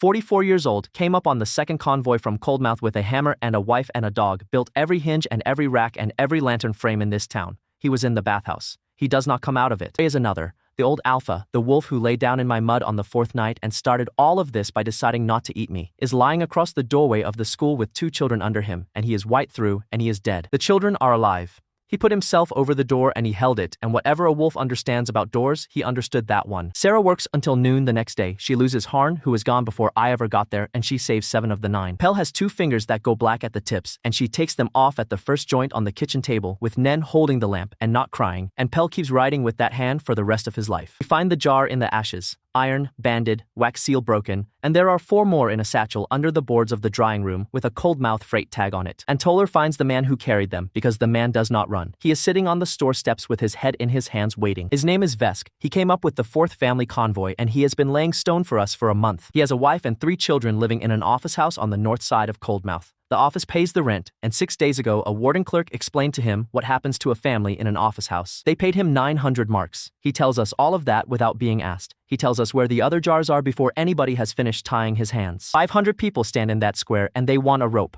I can feel it. Mira is standing with her good hand on the back of my coat, and even she is not saying anything. And I stand there in front of a burnt bathhouse with a dead Smith laid out under canvas and a dead wolf on the school steps, and my hands are shaking, and I have never in my life wanted anything the way I want to hurt this man. So I make him sit down at the store plank in front of everybody, and I make him say it again, slowly, with Baskin writing it out, and Ivo counting the marks in the satchel out loud in that flat voice, and Pell signing as witness with his hand in bandages. 900 marks, paid on the 9th by warden clerk of the winter office at Coldmouth for the placing of 5 sealed jars in an occupied settlement. Baskin takes his spectacles off when it is written. Then he tells the square, in the voice of a man who has done 29 years of paperwork and never once enjoyed a page of it this much, what he is holding. 9 counts of murder by a chartered office in the Empire North, signed by a witness who will swear to it, and there is not a magistrate on the continent who can pretend not to see it. Then he asks me what I want done with the man.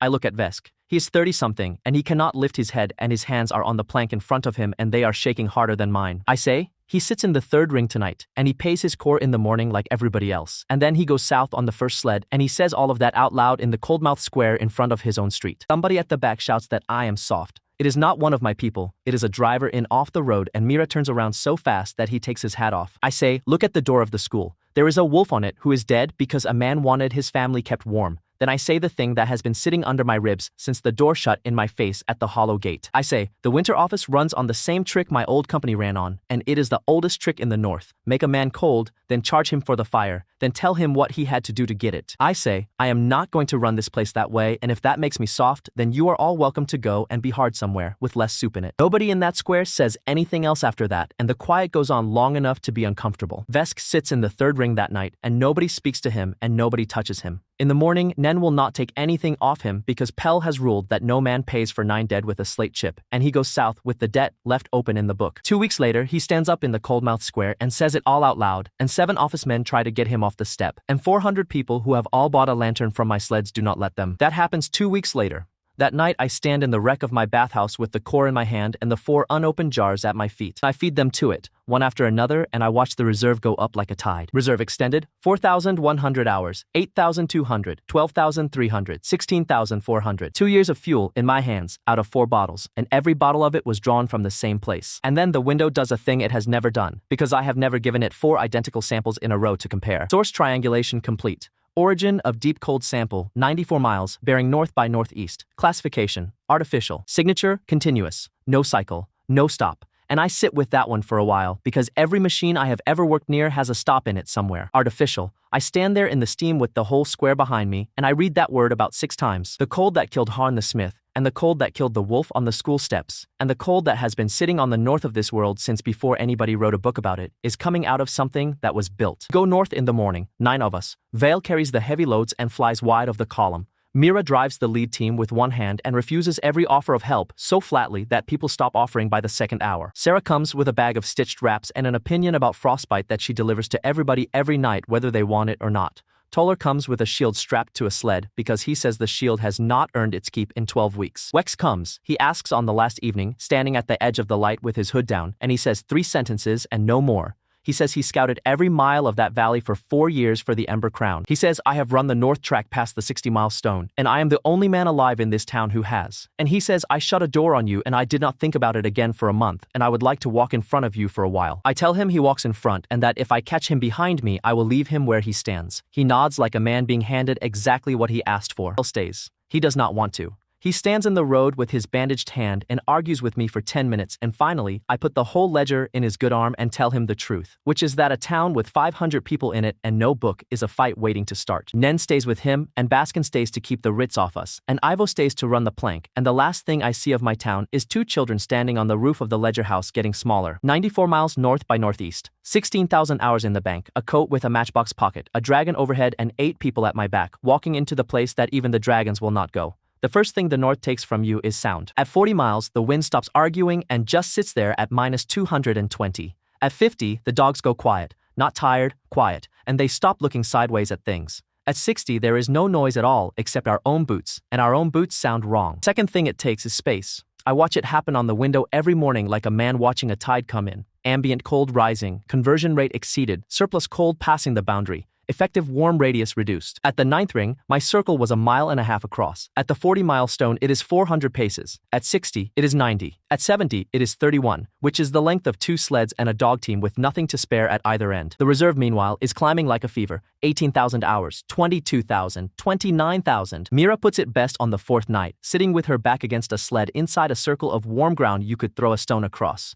She says, "We are getting richer and we are getting smaller, and I have never once seen a business do both and end well." X walks ahead of us the whole way. He goes out at first light, comes back at noon, eats standing up, and goes out again, and every night he draws the next day ground in the frost on a shield with the point of a knife. On the 5th day he comes back at a run, which he has not done once, and he says, "You need to see this," and he cannot make his face do anything at all. It is a road. Our road. The same paved stone that came up out of the melt at home, running northeast, and it comes out from under the ice here because the ice at this depth has been scoured thin by 300 years of wind, and there are people on it, 40 or 50 that we can see, and more under the white. They are standing, they are walking south, mid-stride, hoods up, hands holding the ropes of hand carts, and there is a woman turned half around as if somebody behind her had called her name. They are not dead the way the man I robbed for an axe was dead. There is no ice over them. They went in one moment, all of them, at the same instant, mid-step, and the cold went through them so fast that not one of them fell down. Sarah stands in front of the woman who is turning around for a long time. Then she says, in a completely level voice, that whatever did this, did it in less than a second, and that she wants everybody to understand what we are walking towards. We follow the road north for 2 more days, and it takes us into a town. The sign is still on the gatepost, 9 Bridge. There are 11 bridges over a riverbed that has ice standing up in it in waves because the river was moving when it stopped. There are houses with doors open. There is a market with a stall and a man behind it. There is a bell tower with the rope hanging in a curve, because the rope swung into that curve 300 years ago and never came out of it. Toller finds the foundation stone of the chapel and scrapes it clean with his glove and reads out the year it was laid, and then he reads out the year the town was granted its market rights, and then he stops talking. Baskin told me the date of the concession before we left, because Baskin is a clerk and clerks give you dates whether you want them or not. 311 years ago. The market rights of 9 Bridge were granted 312 years ago. 1 year. This town got 1 year of being a town. I stand in the square of a place that had 11 bridges and a bell and a market and a river, with 500 people frozen mid-errand around me, and I do the arithmetic of what the winter office charges for a ton of ice. Mira says my name twice before I hear her. We do not sleep in 9 Bridge. Nobody suggests it. We camp 4 miles past it on open ground, and nobody says much at all that night, except Vale, who lies with his head near the fire and says the thing that has been under all of it. Says, "I am 460 years old." He says, "My mother told me that when she was young, the north was a green country with roads in it, and that our kind lived along a coast that had ships." He says he thought it was a story for eggs. At 84 miles, Wex comes back and says there is a wall and that it has chimneys on it and that they are smoking. The office forward station sits in the mouth of the valley like a plug in a bottle. Stone wall 10 feet high, 4 cutting cranes, 6 chimneys with smoke going straight up, a barge dock on a channel they keep open with heated rails, and a yard stacked with iron jars and racks. 211 men work there in quilted suits with a copper pipe running through them, and every one of those suits is fed off a boiler, and the boiler is fed off coal, and the coal comes 210 miles up the road. That is the winter office in one picture. To harvest coal and sell it to the world, they have to buy heat and haul it further than anybody has ever hauled anything. Look at that station through Wex glass for about 4 minutes, and then I start laughing, and Mira asks me what is funny, and I tell her. I say, "We are not going to fight them. We are going to open a shop." We put the sleds down at 300 paces on open ice, in a warm circle 31 paces across, and we hang 4 bead lanterns on poles at the corners of it so it can be seen from the wall. And then Ivo would have done this beautifully, but Ivo is at home, so Toller does it, standing on a sled with his shield on his back and a voice that carries like a bell in that dead air. He calls out the prices. The 9th ring buys cold, 4 marks the hundredweight, 9 gold the sealed jar, cash on the plank, no questions, no papers, all night. Then he says the other half, which is mine, and which I have been thinking about since the 4th milestone. He says, "And any man who wants to stand in the warm for an hour, come in. First hour is free. You do not have to bring anything, and you do not have to say anything, and you can go back to your shift after. Nothing happens for 2 hours. Then a man comes out of the small gate, walks 300 paces across the ice in a suit with a pipe running out of it to a handcart of hot bricks, stops at the edge of my circle, and steps into a place where the air is 9 degrees above freezing. Stands there. Then he unbuckles the suit at the collar and takes the hood off with both hands, and he puts his face up, and he does not say one word for about a minute and a half. He is 40-something. His name is Dor. He has worked the cutting line for 19 years, and he has never in his life been outdoors and warm at the same time, and when he finally speaks, what he says is, "It does not hurt." By midnight, there are 9 of them in my circle. At 1:30, a boy of about 17 comes out with a cutting bar still in his hand and asks Toller in a whisper what it costs to bring somebody with him. Toller tells him it costs nothing. The boy goes back across the ice at a dead run and comes back 40 minutes later towing his mother on a sledge because she has done 19 winters on the sorting tables and her knees are finished. Sarah puts that woman feet first into a bucket of hot spring water. We hauled 90 miles for exactly this. And the woman sits on my sled step and cries with her hands over her face while her son stands behind her with his cap off. 2 in the morning, there are 30 of them and we have run out of room and I grow the ring and it costs me 1100 hours and I do not care. By dawn I have bought 400 hundredweight of abyss ice and 11 sealed jars off the night shift of the winter office forward station and paid 800 marks for it, cash, and every one of those men has gone back through the small gate warm. They come back the next night with their friends. On the third night, the station warden comes out himself with 8 armed men and finds 60 of his own workers sitting in a circle of grass drinking my tea, and he stands at the edge of it and orders them back to the line. Not one of them moves. Dor stands up, and he is polite about it, and he says the night shift will go back at the change of the hour the way it always does, and that the warden is welcome to sit down in the meantime. That is when the fire comes. Calder is at the station because of course he is, and Calder has been given something new to play with, and it is the funniest and worst thing I have seen in my life. A rank A fire mage walking out onto the ice with a harness of iron jars across his chest. They have taken his fire away and given him cold, because cold is what the office has, and a man who has just signed a paper for 9,000 marks does not get to choose his own weapon. He does not throw the first jar at me. He is not stupid. He watched me eat one at the 7th milestone. He throws it over my head, at the sleds behind my line, at the dogs. It bursts at 40 paces, and the wave of it takes the number 2 team and the whole ground around it, and there is a sound that goes into me and stays there, and then no sound at all. Fuller is already moving. He gets his shield up in front of Mira and the second jar bursts against it, and the shield holds and the wave goes around it, and it takes Toller from the knee down, and I am already running, because I have done this once before in a burning bathhouse and I know the answer. Get the core into the throat of it. The closer it sits, the faster it drinks. I get there 1 jar late. That is the whole of it, and I will be doing the arithmetic on those 4 seconds for a long time. If I had moved on the first burst instead of watching it, Toller would have 2 legs. I do it for the third one. Calder swings his arm back, and I throw the core underarm along the ice into the gap between him and my line, and the burst goes into the light instead of into my people, and the ground where it lands is the only warm ground in that valley. Sarah has him down with her hands inside his trouser leg before the fog has cleared. Wex has gone into the dark. Vale comes off the ridge like a landslide, and Calder puts his last jar straight up in the air above his own head, which is the smartest thing he does all night, because a dragon flying into a burst of source cold is a dragon falling out of the sky. Vale breaks off. Vale breaking off means Calder has 90 seconds. He uses them well. He gets to the edge of my ring and he starts shouting at my people and at his own. And the thing he shouts is honestly the best case anybody ever made against me. He shouts that I am one man holding the only warm thing in the world, and that I sell it at a price I set, and that they are all standing in a circle that exists at my pleasure, and that when I get bored or greedy or dead, the circle goes out and they die where they stand. Shouts. He is not a savior. He is a landlord. And Dor, 19 years on the cutting line, says in a voice that carries about 20 feet, then he is a better landlord than the one that has my wife in a company house. I walk out to the edge of the ring where Calder is standing with his last 2 jars, and every man in that circle behind me is quiet, because I have not answered the charge, and the charge is not wrong. I say, take the harness off. He does not. I say, you are standing 12 feet from the only warmth in 90 miles, and you are wearing 400 pounds of the coldest thing ever made, and you have not worked out yet that you are the same as me. I say, we both sell fire to men who are freezing. The difference is that I sell it cheap because I remember the price of it, and your office freezes people first and then puts the price up, and you are wearing their coat. Then I say, third ring is free tonight. It has been free all night. There is soup at the sleds, and it is going to be free tomorrow too, and that is going to go on being true whether you come in or not.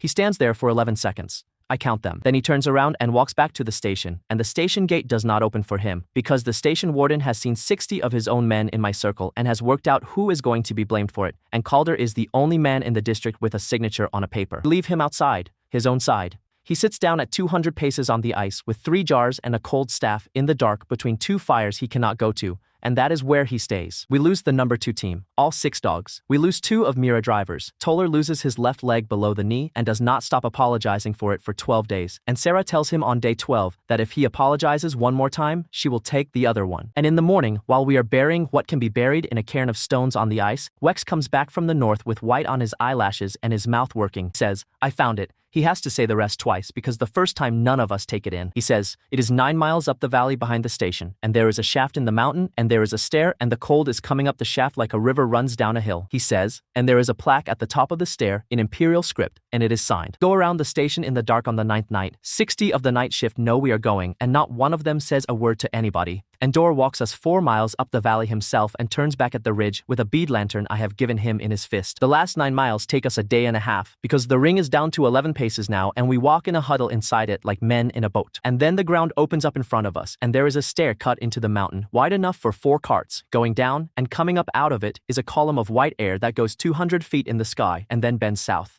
The wind that has been killing the north for 300 years is not weather, it is exhaust. At the head of the stair, there is a bronze plate on a stone post, and the plate is clean because nothing rots up here. It says, the primary apparatus, set by grant of the imperial seal in the year the concession was struck, for the maintenance of the northern district in a state of permanent frost. Underneath, in the small line where clerks put the reason, it says, so that the northern road shall not carry trade except through the capital. Trade. They froze 9 towns, and a river, and a coast, and a green country, and 500 people standing in a market so that no cart could go around a toll house. And under that line, in a hand cut smaller still, the last one, which is the one I read 4 times, warning, the apparatus is seated by a keeper. Do not draw the nail. Bale cannot come down. The stair is wide enough for 4 carts, and he is wider than 4 carts. And he stands at the top with his wings half open and tells me, twice, that if I am not back by dawn, he is going to come down anyway and take the mountain with him. I tell him to guard Toller and the sleds. He says, Master Ray, and then he does not finish it, and I put my hand on his jaw for a second and go down the stairs. 6 of us, me, Mira, Sarah, Wex, and 2 of the drivers, on with his healed side and a woman called Balith who has been on this road 9 years and volunteered before anybody asked. 11 paces of warm ground at the top of the stair, 9 at the first landing, 5 at the 4th, 3 at the 9th landing, which is a circle the size of a kitchen table, and 6 people walking down a stair inside it with our shoulders touching and the cold going up past us the other way like water up a drain. It takes 4 hours to get down. The stair is cut stone for the first mile, and then it is not stone anymore. It is something that was melted and set again, and the walls have marks in them like a bore has been through. There are workings on the way down.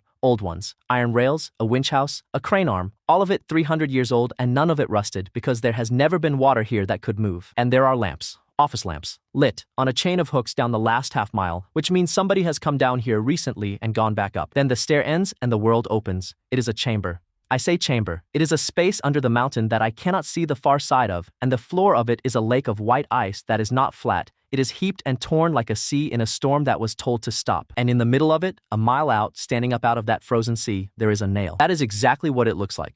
Black metal, square shafted, 100 feet of it above the ice, and no way of knowing how much below, with a head on it the size of a barn and 8 chains going out from the head to 8 anchor blocks sunk in the ice. The cold does not come out of the shaft the way I expected. It comes out of the ice around the shaft, from a wound the width of a street where the metal goes in, and it comes up in a white column and goes away up the stair behind us, and it makes a sound at last. It is the first sound we have heard in 2 days, and it is a long low note, on and on, with no breath in it. Sarah says, very quietly, that in 8 years of infirmary work she has heard that noise about 400 times, and that it is the noise a body makes when it has been in pain so long that it has stopped putting effort into it. Sable Crane says, from behind us, well, you made better time than I expected. She is standing on the loading platform at the bottom of the stair with 11 office men and a winch crew, and she has been waiting long enough that there is tea. Her hounds are lying down. Nobody has a weapon out. She says, I would like 9 minutes, and then you may do whatever you have come to do, and I think you will find you do not want to. I give her the 9 minutes because Wex is behind me counting the men and the exits, and because I want to hear it. Here is what she tells me, standing on an iron platform over a frozen sea with her hands folded. The apparatus is not a machine. The founders of the Winter Office did not build a cold engine because nobody can build a cold engine, and any alchemist who tells you otherwise is selling something. What the founders found, 311 years ago, in a seam under this mountain, was a thing that was already here and already cold and already asleep and very large. They put a nail through it. She says that word without any decoration at all. A nail, cast for the purpose, driven by 900 men and 11 winches over 4 months, through the body of the thing they found, and into the bedrock underneath. The cold that has frozen 9 towns and a river and a coast and a green country for 3 centuries, and packed every ice house in the empire, and made the fortune of a chartered office and 11 noble families, is what leaks out of the wound around the nail. Mira says, in a voice I have not heard from her, you have been selling the blood of a pinned animal. Sable Crane does not argue with that. That is the thing I cannot get past about her. She says yes, and then she gives me the rest of it, and the rest of it is aimed straight at me. She says the keeper does not die. It has been tried. The founders tried fire and rock and 12 years of quicklime, and the only thing that ever worked was the nail. She says, if you draw it, it wakes up, and the first thing it will do is stand, and everything within 90 miles of standing will be what 9 Bridge is. Then she says the price of her cooperation, and it is a good price, and it is the moment I understand that she has been 3 moves ahead of me the whole time, and is now finally 1 move behind. She offers me the concession, half of it, The office keeps the harvest, and I keep the fuel trade. My lanterns get a license and a seal. My town gets a charter. My dead record gets torn up, and nobody ever comes up my road again. And the nail stays where it is. I ask her one question. I ask what the winch crew are here for. She does not blink.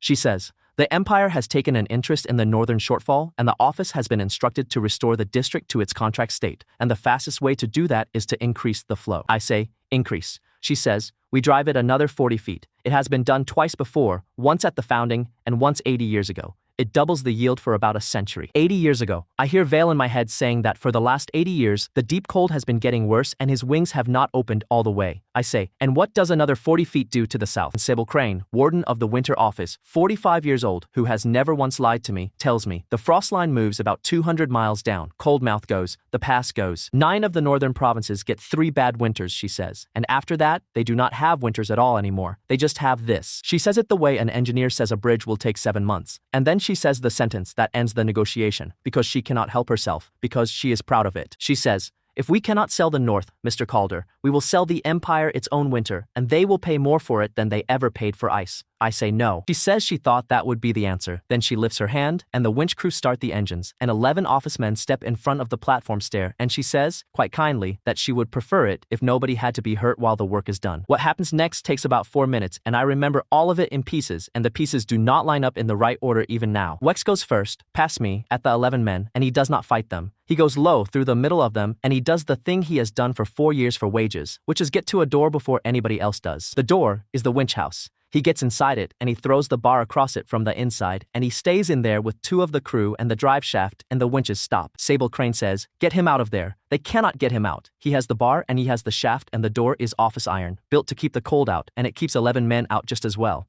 I go across the ice. That is my whole part in the fight. I am a gatherer.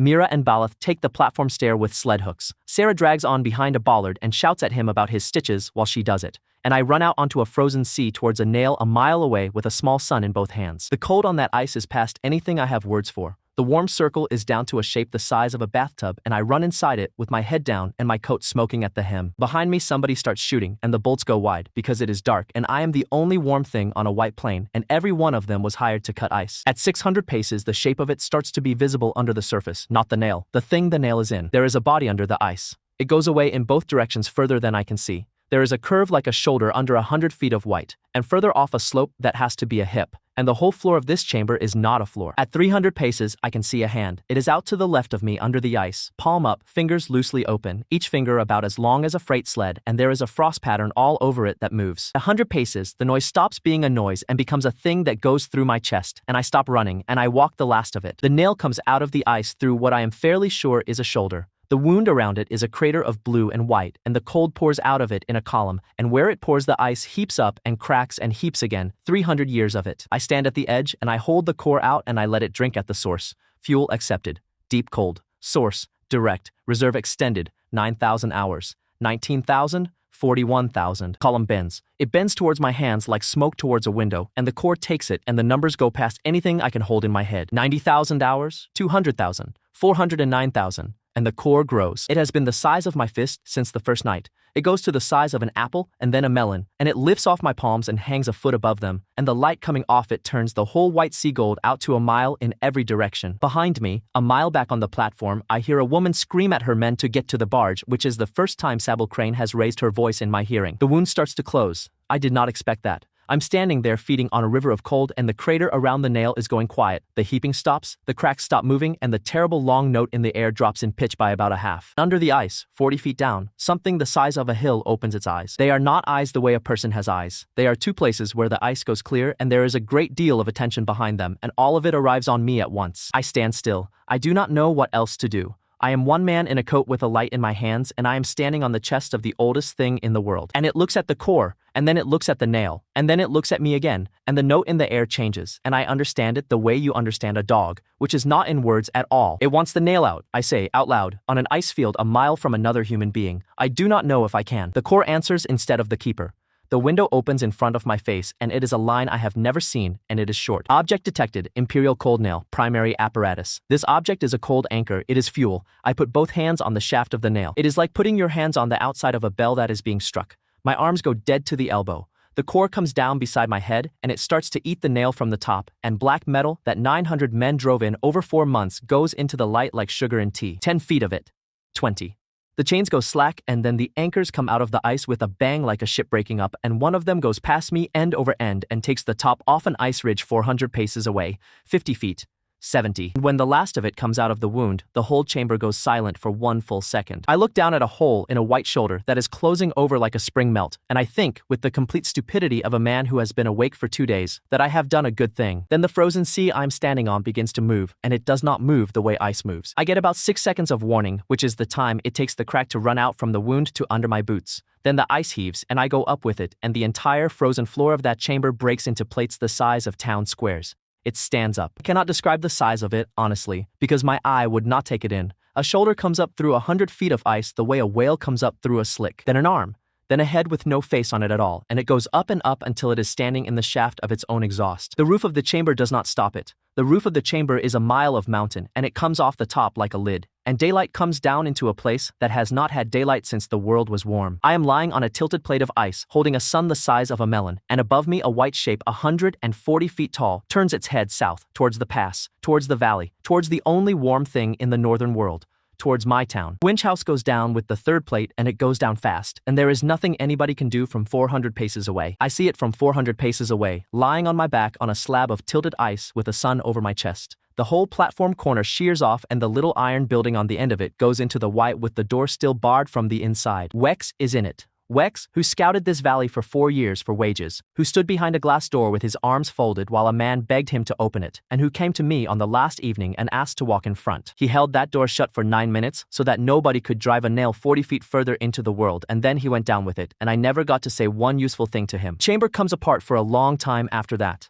Veil comes down through the hole in the mountain roof into daylight that has not been in this place for 300 years, and he lands on a moving plate and shouts at me, and I get on. Mira has Beleth and On the platform stair. Sarah has her bag and both hands full of On. And on the loading dock at the end of it, in a white fur coat, standing perfectly still with 7 men running past her towards a barge, there is Sabelle Crane. Her hounds are gone. Her men are gone. Her barge crew have cut the line and taken it without her, which tells you everything about what the winter office pays for loyalty. I put my hand down off the neck of a dragon to a woman who has spent 2 months trying to take everything from me, and I say, get on. She looks at the hand, then she takes it, and I pull her up behind Sarah, and she says, into the wind. Why? I say, because it is minus 240 out here, and I do not leave people in it. And she does not say anything else for the next 4 hours. We go south fast and low. Behind us it stands up out of the mountain and comes after us. It does not run. That is the thing that makes my hands shake on the way home. It walks, and each step takes about 6 seconds, and each step covers most of a mile, and it does not stop for anything at all. Sabelle Crane, riding behind me on a dragon with her hair coming down, tells me the rest of it in short pieces shouted into my ear. The founders called it the Keeper. The oldest office papers call it the Sleeper in the Seam. It has never once, in 311 years, done anything except lie there and leak. I ask her what it eats. She says, nothing anybody ever saw. I ask her what it wants. She is quiet for so long that I think she has not heard, and then she says, Mr. Calder, I do not know. Nobody in the history of my office has ever asked that question out loud in a room with a fire in it. We beat it home by 9 hours, 509 people, 4 days to Coldmouth by sled, and it is coming in a day and a half, and there are 300 children and old ones and Toller on one leg and a schoolhouse full of desks. There is no evacuation. I do the arithmetic in front of the whole town in the square with Pell holding the ledger, and the arithmetic says that if we run, most of us die on the road. Then somebody at the back asks the only question that matters, which is whether the fire can stop it, and everybody goes quiet and looks at me. And I tell them the truth, which is that I do not know. And then I say the second half of it, which is that I cannot do it, and that the fire cannot do it either, because I have seen what happens when that thing walks and one lamp is not going to hold a wall against it. Evo asks the practical question, which is the reason I keep him. He asks how fast the core drinks, and that is when I see it, standing in my own square at 6 in the evening with the whole town looking at me, and it comes to me because of a burnt bathhouse and a jar of source cold that the core could not swallow fast enough. Fire has one throat. That has been true since the first night. The core does not drink faster when it holds more, it drinks faster when it is bigger, and there is a ceiling on that, and we have hit the ceiling twice now, and both times people died. But nothing in that window ever said the North had to be held by one fire. I turn to Pell and I ask him for the number, and Pell has it in the book because Pell has everything in the book. Reserve, 640,000 hours. A bead costs 1 part in 1,000 of it. 640 hours of fire in one hand, and I can shed about 600 of them before the reserve drops under what this town needs to stay standing. And there are 509 people in this square looking at me. Toller works it out before anybody else and sits down on a barrel with his hands over his mouth. Sarah says it out loud, one throat each. Mira turns round and starts giving orders before I have finished opening my mouth, because she has driven a road for 9 years and she knows what a line is. Here is what a town of 509 people does with 9 hours and no plan older than 4 minutes. Harn Widow runs the forge and makes lantern frames out of anything with iron in it. Hinges, buckets, 2 plows, the school bell frame. She turns out 340 in 6 hours with 4 assistants and burns both hands doing it and lets Sarah bandage them without stopping work. Sable Crane, who spent 22 years moving 9,000 tons of ice down a road she helped freeze, walks into my square and takes the distribution and does it better than any person alive could have done it. She lays the line out with pegs and string. She puts the strongest at the north end where it will land first. She counts the frames against the people and finds us 31 short and sends Balath to strip the lanterns out of the bunkhouse windows. Evo counts every bead off my hands as I make them and calls the number out loud, and for once in his life, that flat counting voice is the best sound in the world. I stand on the ledger house steps for 4 hours and shed pieces of my own fire, one at a time, into a bucket, and every one of them is 640 hours off my own reserve if the winter turns aside and goes some other way. Pell writes down who takes which. That was his idea, and nobody argued with it. 509 names, and beside each one a number, in the hand of a boy with 2 fingers gone. Sarah makes me say the safe rule out loud twice, in front of everybody, because she has treated every burn in this valley. A shed piece has a throat for cold and nothing else. It cannot take a mouthful out of the hand that holds it, and when it is spent it goes out like a candle, and leaves warm iron in your palm. The wolves get 26 between them, tied into their collars with wire by Nen, who explains the whole plan to the pack leader in a very stern voice while she does it. He listens. I have stopped being surprised by that. 2 in the morning, we walk out and take the line. 509 people standing across the mouth of my valley in a curve a mile long, 6 feet apart, each one holding an iron lantern with a piece of a sun in it, unlit, shuttered, and cold in the hand. Wolves in the gaps. Vale behind the center with his wings half out. Toller at the north end on his wooden leg because he asked for it and I was not going to be the man who said no. Sarah in the middle with her bag. Mira on the left of me, Sable Crane on the right of me, in a white fur coat holding a lantern like everybody else, which is not a thing I would have bet money on 11 weeks ago, and me in front with the core in both hands, which is now the size of a melon and weighs nothing at all. Comes over the north ridge at 4, the stars go out in a shape. That is the first thing anybody sees. A piece of sky the width of the valley stops having stars in it, and the shape has shoulders and then the shape starts down the slope towards us. 140 feet of walking winter, white the way the inside of a wave is white, and the cold comes off it in a fall, pouring down its sides and running out ahead of it, over the ground the way water runs down a hill. My grass goes at 400 paces. The warm ring folds up like a paper lantern, a mile and a half down to 600, down to 200, down to 60 in the time it takes a man to fill his lungs. Warning. Conversion rate exceeded. Warning.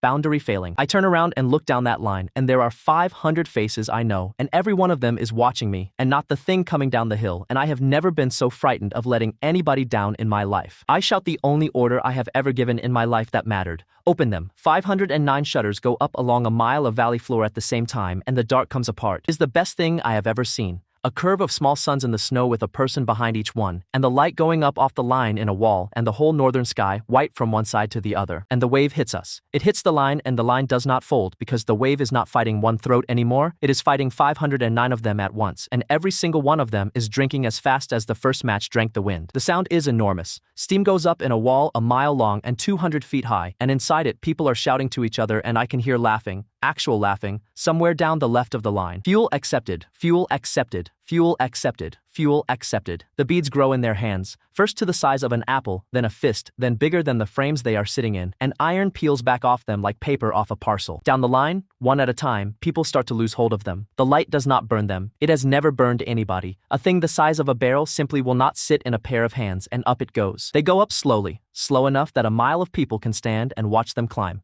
500 lights lifting off a line of ordinary people at 4 in the morning, drifting up in no hurry at all, turning as they rise. And the walking winter stops. It stops 80 paces from Toller at the north end, which is as close as it ever gets. And it stands there in a valley full of rising lights with the cold coming off it in a fall and every ounce of that fall going straight into the sky. The head comes down. It comes down the way a horse comes down to a hand, and the 2 clear places in the ice look along a mile of my line from one end to the other, at 500 people standing in the steam with their arms up and their heads back. 311 years of winter comes off her over the next hour and goes up into a sky full of small suns, and not one person on that line moves out of place. The core lifts off my palms at some point in the middle of it. I do not let it go. It simply stops being a thing my hands are involved with, and it goes up to join the rest, and I stand there with my arms still out like a man holding a parcel that has been taken from him. And the orange window opens in front of my face for the last time and says the fifth rule back to me: the flame has left the hand of the user.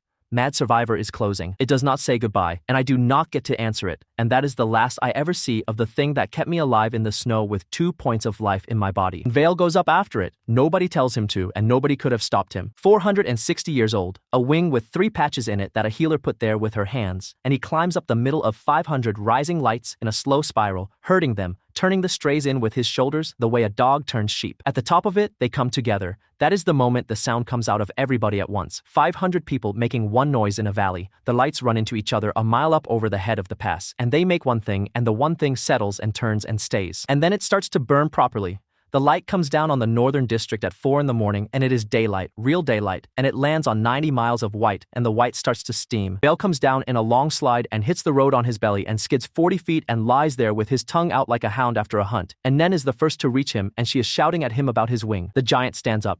She stands up slowly, in that new light, and she has gone gray and blue, and the color of deep water, and the cold is not falling off her, and the sound in the air is gone. She looks at the thing in the sky for a long time. Then she looks down at the town, at the school with its shutters open, at 500 people standing in a road, and at one man standing in front of them with an empty pair of hands. And then she turns and walks northeast, up the old paved road, past Ninebridge, towards the coast where a dragon mother once told her son there used to be ships. She is out of sight by noon. The valley she walks up is running with meltwater by then, and there are streams coming down the north face by evening, and the riverbed at Ninebridge fills that night for the first time in 311 years. I sit down in the road at some point that morning, and I do not remember doing it. Mira sits down next to me with her burnt hand in her lap. Pell is going around with the ledger asking people if they are hurt and writing down the answers, because that is what we do here. I put my hand in the inside pocket of a driver coat that a woman gave me the night the bathhouse went blue, and I take out a matchbox and I open it. It is empty. It has been empty since the 9th day because I gave the last one to a man in the snow, and I never filled it again. I sit in the middle of my own road holding an empty box with no core, no system, no window, and no fire, under a small sun over the head of the pass that nobody will ever have to buy. Rank F Gatherer. 2 skills, sharp eyes and strong back. And Nen comes running down the road shouting that the wolves are at the rope and they have brought cores and nobody knows what to charge them anymore. And I start laughing and I cannot stop, and Mira has to hold my arm. The sun over the pass does not behave like a fire at all. 9 days in, we stopped waiting for it to go out. It behaves like a sun. It rides low over the head of the valley, and the north ridge takes it away every evening, so we get a long bright morning and a long blue dusk and a proper dark night to sleep in, which is more than I expected and more than we deserved. In the first 6 days, the snow goes off 14 miles of valley.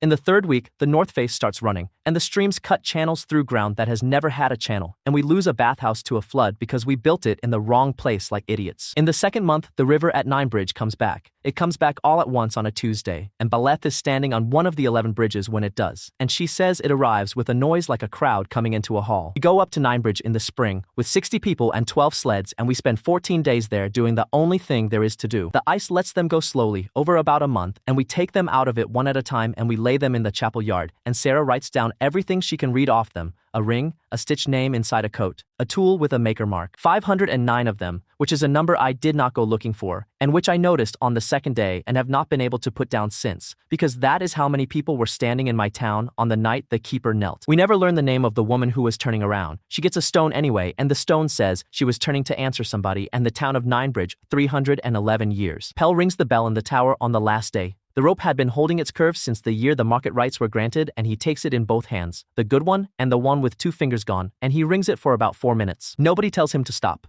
The winter office does not survive that year, and the way it goes is so ordinary that it is almost funny. Vaults go first. 9,000 tons of stock at 4 holding stations, insured against fire, theft, and war, and not one policy on the continent has a clause for the weather getting better. Then, the concession. The writ says the holder shall maintain the district in a state of permanent frost, and there is now a river at Ninebridge. Baskin sends 11 copies of one letter to 11 offices in the capital pointing that out in the flattest language ever committed to paper, and he is happy for a month. Then the inquiry, which takes 14 months and which I attend for exactly 1 day, and at which a stonemason called Vesk stands up in front of 7 magistrates and says what he did and who paid him and why, with his wife sitting behind him. The 11 families that held the office stock are still rich. That is the world.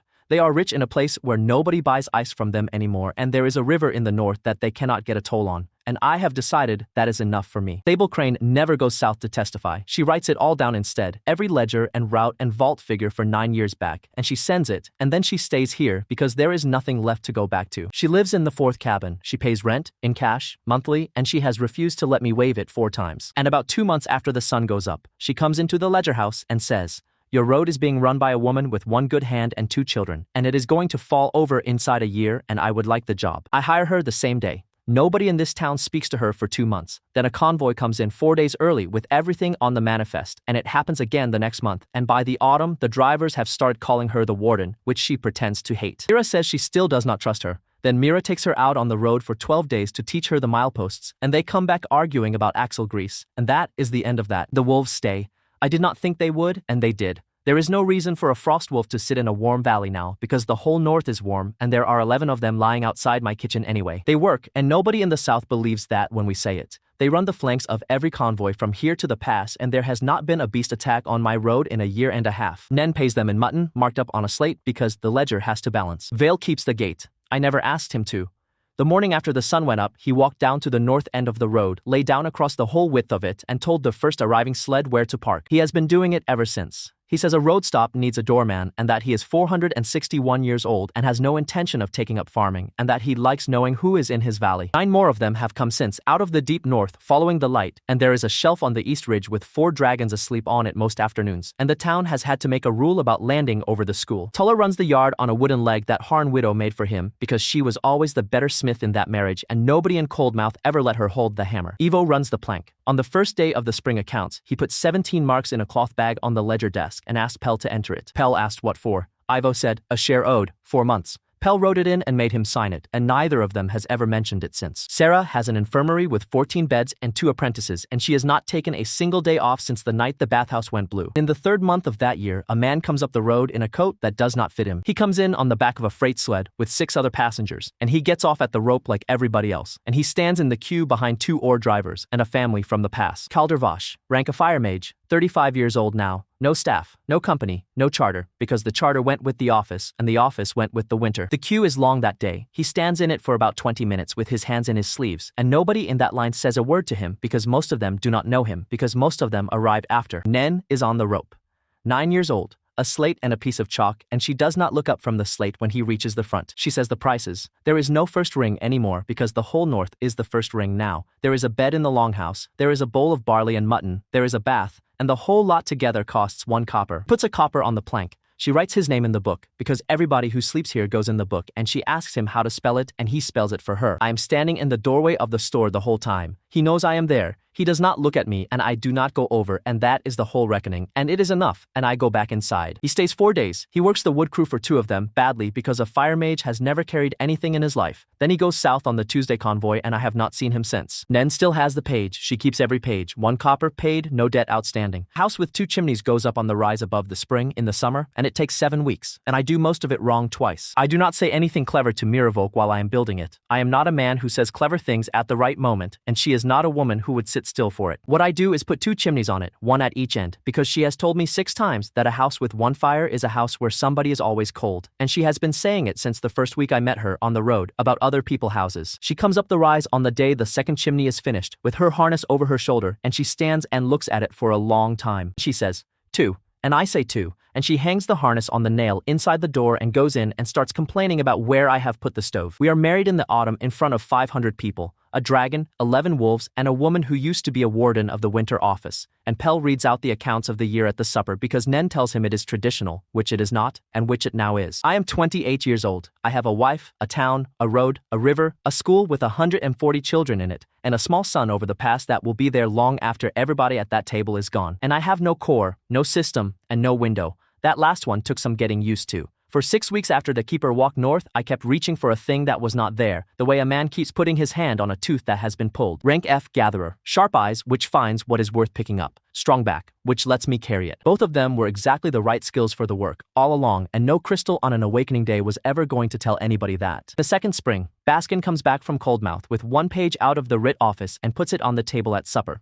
The line that says Ray Calder, gatherer, rank F, deceased in the abyss, has been struck out and written again underneath in fresh ink. Pell asks what it cost. Baskin says 4 marks and a morning. 4 marks to be a person again, and it took a clerk with 29 years of paperwork in him to know which drawer it lived in. The empty matchbox hangs on a nail over the door of the ledger house. There is no plaque under it and nobody explains it to visitors, and about once a month somebody asks, and Pell tells them it is where the company started, which is true. Every so often a hunter comes up the road with a crystal rating on a chain around his neck and asks me what my rank is, expecting something to write home about. Tell him, rank F. And then I ask him what he has got that is cold, because the ice trade is dead and I'm always looking for something new to buy. Last week a caravan came in over the pass with a crate of green fruit from the southern ports. In the north, in the winter, on a road that used to kill 9 men a year, I bought a coconut. 9 silver marks, which is robbery, and I paid it, and I took it out to the chair by the spring, where a very large ice dragon was lying with his front paws in the warm water complaining about his shoulder. And I sat down in the sun, and I opened it with a hatchet, and Nen came running up the path shouting that there were 40 wolves at the rope and every one of them had brought something. This one is about a man who was handed a single match and told to go and die with it. Watch what he did with the luck when it came. He never made a person beg for warmth because he had done the begging himself and remembered the taste of it. He kept a book of what he owed and settled it in front of witnesses, which no company ever did for him. He let the men who shut a door on him walk in and sit down at the same price as a wolf. And when he worked out that he was the only one in that valley holding fire, it frightened him worse than the winter ever had. And he did something about it. A fire one man owns is rent. A fire everybody is holding is a country.